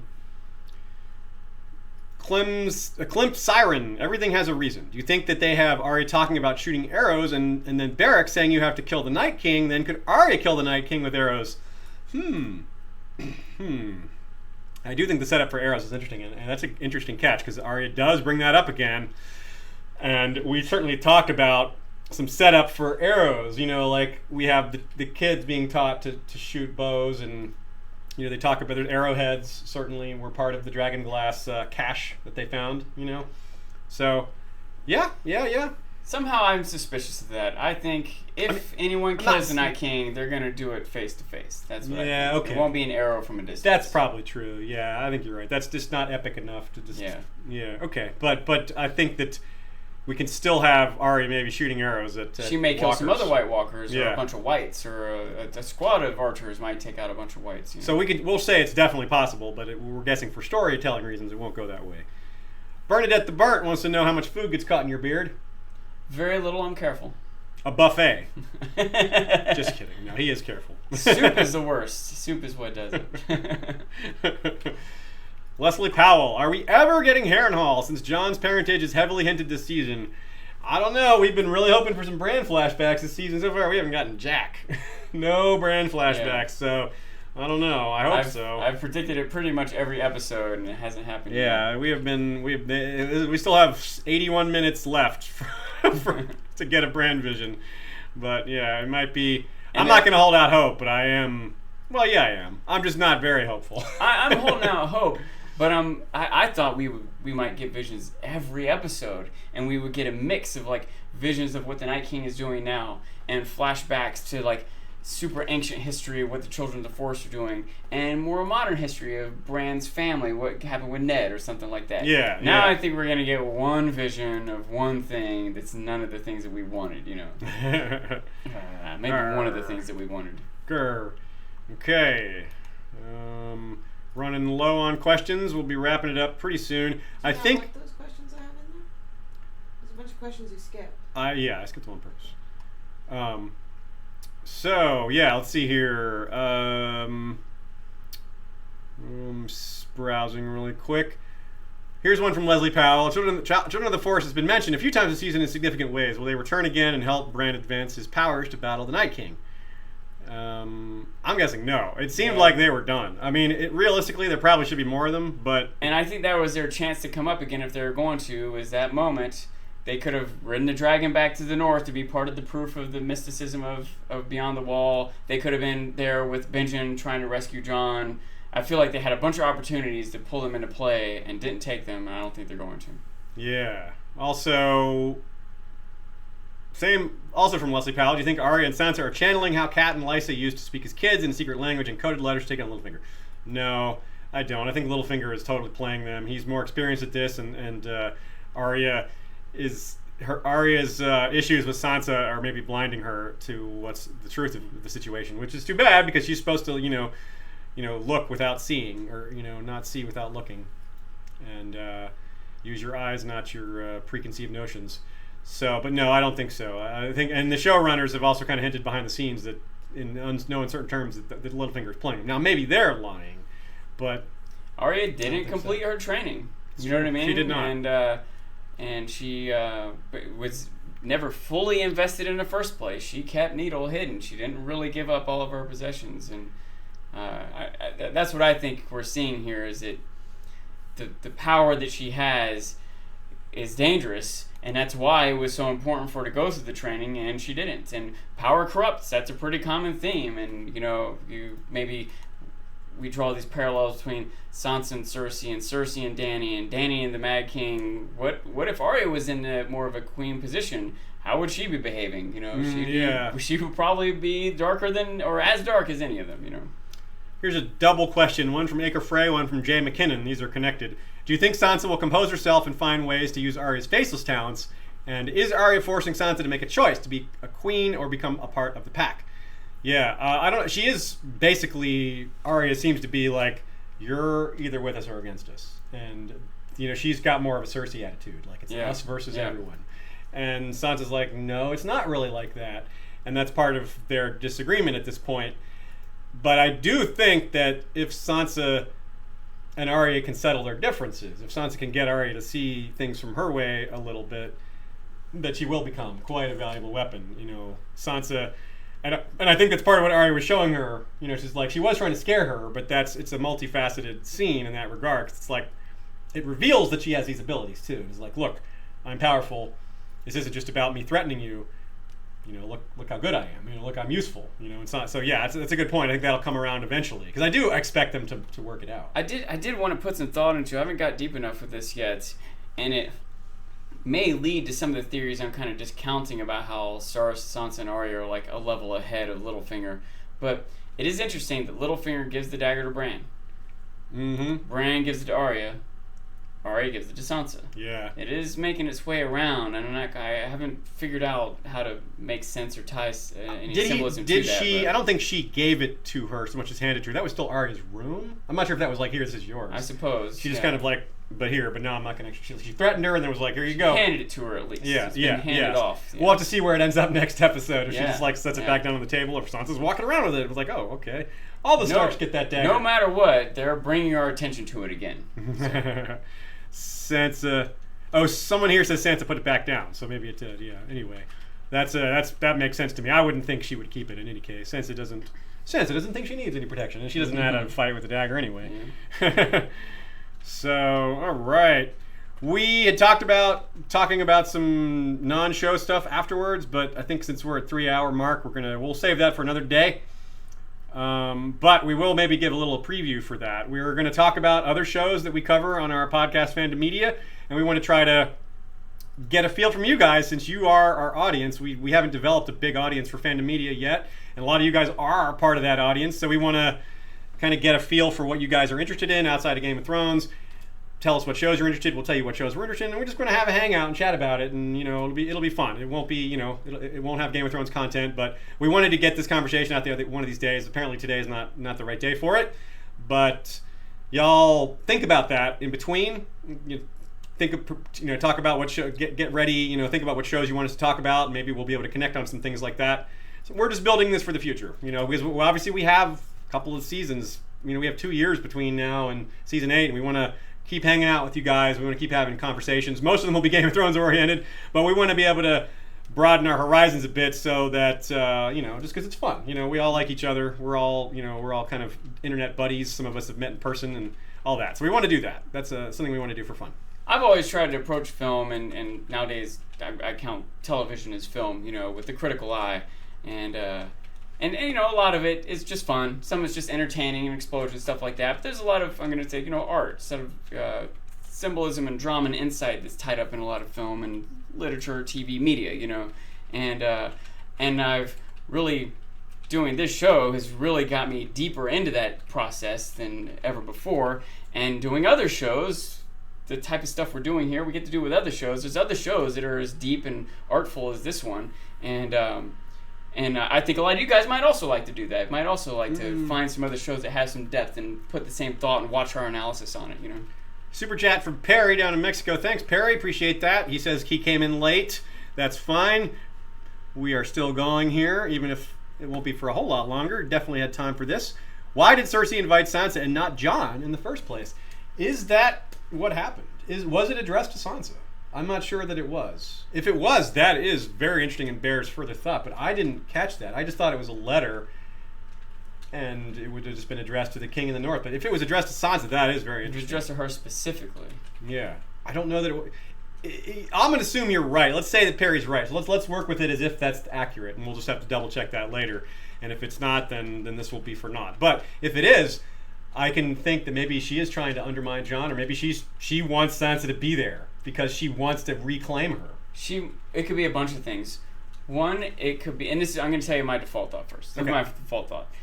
She knows that Jon can't leave, so go for the number 2 person.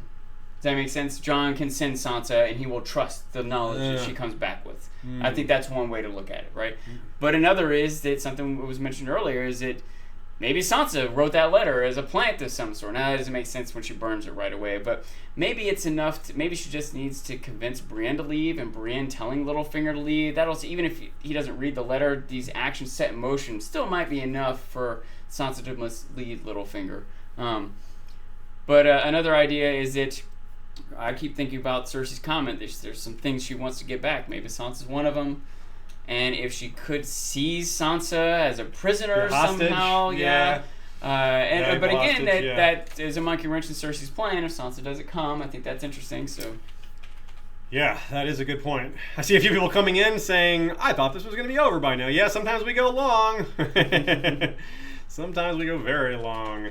Yeah, we actually got 6,000 viewers earlier, so we're doing 24 hours now. I can't believe you guys weren't here when that happened. I am both. I'm glad you're lying about that. Although it would be fun to do a 24-hour stream, it wouldn't be good to do that unprepared. Just, looks like we're now starting a 24-hour stream right this minute.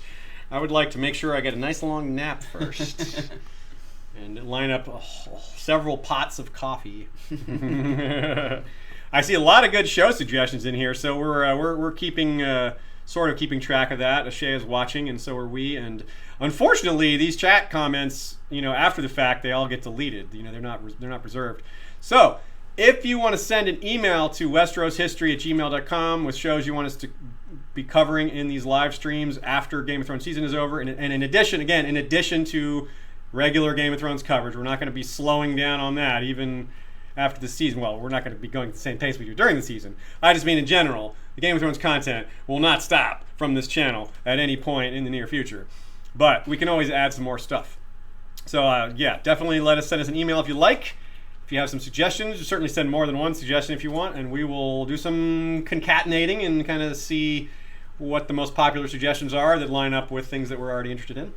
I I'm constantly thinking about lists and ratings and how and why I like things and which ones I like more and what to recommend to people and how different my recommendations are versus what I personally enjoy most versus what I think are maybe the highest quality or whatever. And a thought I've had recently that might be helpful, especially for the sake of getting and giving recommendations.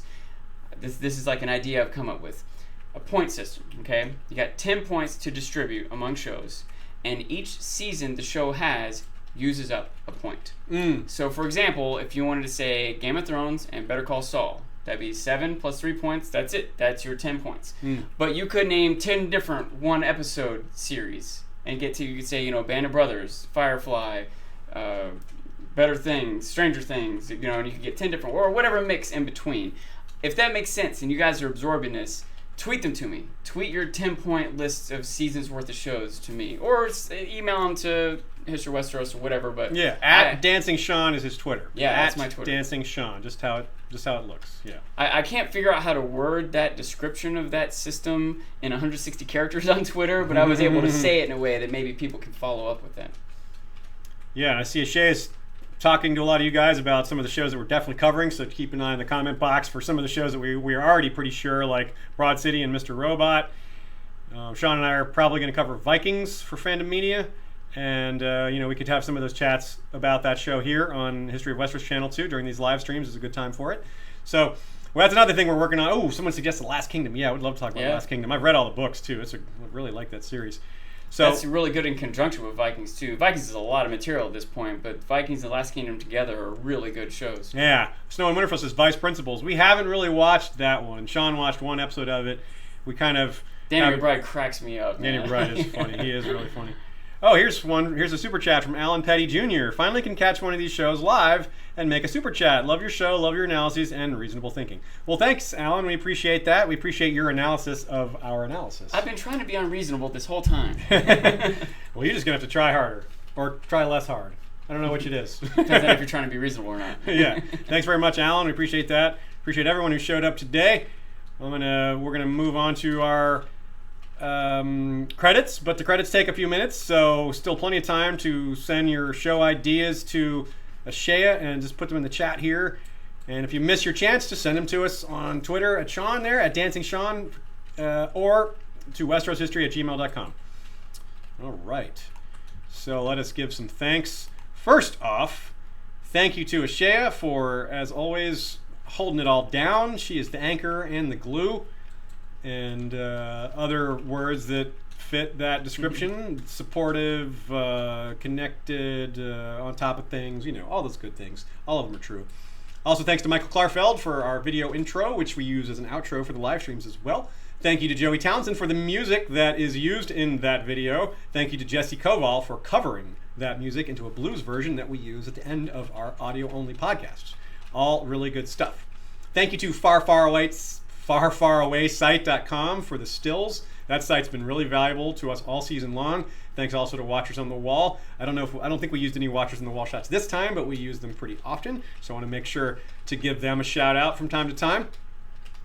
Looks like Ashaya is adding into the document a lot of things that you guys are saying, so keep them coming. In the meantime, let's get to the patrons. Yes. Starting with our mysterious BR, Hand of the King, Lord Michael Valerian, Knight of High Tide and Guardian of the DeLorean, Hand of the Queen. Let's see, I want to give a particular shout out to Lady Suzanne Sinistral, the learned, holder of the left-handed Valerian shears called Penance, Hand of the Beard. She's working on some artwork for my house and is even helping me define it a little bit. We've come up with house words. Trim, don't shave. Lady Suzanne also manages a band called Longclaw. Ha! Nice. Right down the middle, right there. That's awesome. Okay, also thanks to Sir Valentin of House to Jen, creator of the Game of Predictions, which is that free Game of Thrones Predictions /Futures Market, which you can find a link to on our supporters page. Thanks to Lord Jim the Fortuitous of Wars and Politics of Ice and Fire blog and Warden of the West. Check out his podcast, To Wage War. I'm plugging his show, and he doesn't even know it because Jim quit watching the TV show back in season 5, but he's still supporting us on Patreon. We appreciate that, even though you don't hear this appreciation. Lord George Stormsville the Cunning is Lord of the Chiliad and Warden of the East. Cabethian Frozen is Lord of the Bricks and Castle Crimson Light, Defender of the Old Gods, and Warden of the North. Thanks to Lady Kelly McMath of Covington, Lady of the Villa Hills and Crescent Springs, and Warden of the South. The elite from outside the realm include Lord Osborne of Castle Werewoods, who is spreading the old gods by planting werewood saplings in the Reach, Stormlands, and Crownlands, and rumors that he's going overseas as well. Lord James Tuttle is king of the Stepstones and the Narrow Sea. His royal fleet consists of 2 smaller fleets, the Narrow Fleet, led by flagship Caraxes, and the Bloodstone Fleet, led by flagship Prince Daemon. The small council consists of Lord James Inkblade, the Scholar Knight, Master of Whisperers. Grand Maester Saria of the Barrows is Cinder of the Citadel. Lord Robert Jacobs is Master of Coin. Rosie the Clever is Master of Laws. The Queen's High Council is made up of Lady Jane of House Celtigar, the Emerald of the Evening, wielder of the Valyrian Steel Axe Painkiller, Mistress of Sea Eagles, Mistress of Ships. Lady Mai of House Swan, Mistress of Whisperers. Elia of Upstate, Master of Coin. Grand Maester M. Elizabeth, middle daughter of Lyanna Mormont, First Lady to forge both silver and Valyrian Steel links. And Lady E.S., Master of Laws. Council of the Beard includes Grand Maester Clark, Protector of Wisdom and Beards. Our King's Guard is commanded by Lord Commander Sir Christopher Dane of Starfall, Sentinel of the Torrentine. Our Queen's Guard is commanded by Lord Captain Commander Haima Helminth, the Sellsword Sentinel. And the Beard Guard is commanded by Lord Commander George the Golden. And he's backed up by Sir Joshua Oakenheart, the White Oak, and Lady Rita of the Coppermane, the Unbound. Dance the Fever. Fervor. Oh, Fervor. Either way, Dance the Fever and Dance the Fervor. Do both. Double dancing. Yes, lots of dancing.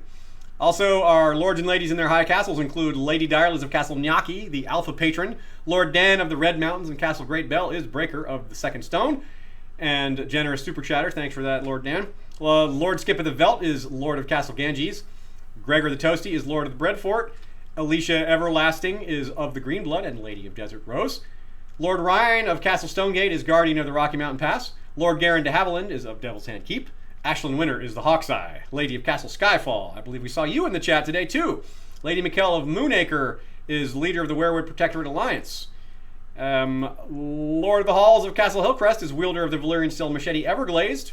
Lord Alistair Whitaker is Lorn of the Dawnhold. Lord Bemmy Snugglebunny is Guardian of the Hidden 100-Acre Werewood. And holder of the Vorpal Snugglebunny. Lord Brandon Brewer is of Castle Blackroon, sworn alesmith to House Stark, Grand Master of the Zithomancers Guild, and Keeper of the Buzz. Brian the Defender is Lord of the Spear Fort and the Freelands, / scion of Clan McCulloch. Motto, Strength and Courage. The Bastard of the Wolfswood is First Forester of the Old Gods, sworn to House Iron Werewood. Motto, Listen for the Silence. Connor the Dungeon Master is Lord of Catamount Keep and Guardian of the Smoky Mountain Pass. King's Justice is Sir Troy the Steady, wielder of the Valyrian Steel Blade Fate. And last but certainly not ever least, is our History of Westeros Night's Watch, which is commanded by Lord Commander Daenerys Flint, avenging the memory of brave Dany. First Ranger Fabian Flowers is the Bastard of Greenshield. First Builder Patchface is of Motley Wisdom. And First Steward Sir Girion of the Torrentine is called Palewind. All right. That about does it. Thank you very much for everybody sticking with us for an extra long episode. This will create problems on YouTube, as it always does, but they'll be temporary. It's just a thing. Whenever we put up a video, a live stream on YouTube that's over 2 hours, YouTube, for the first, say, 20 to 30 to 45 minutes of it being posted, the first hour or so is missing. That's just a YouTube bug. It's been around for a while. Nothing much we can do about it, but inevitably we get comments on it every time the video goes up, and people are like, where's the beginning? I'm like, whatever's in excess of 2 hours. Yeah, the excess of 2 hours is always cut off from the beginning, but it always appears within 30 to 45 minutes, so you just have to refresh the episode afterwards. It's not much help hearing this at the end, but maybe that'll help you next time. Anyway, on behalf of Ashea and Sean, we will see you all next time. Thank you for joining. Valar reread us, Valar rewatch us. See you Wednesday and or Saturday. And if not, enjoy Sunday's episode. See you next Monday.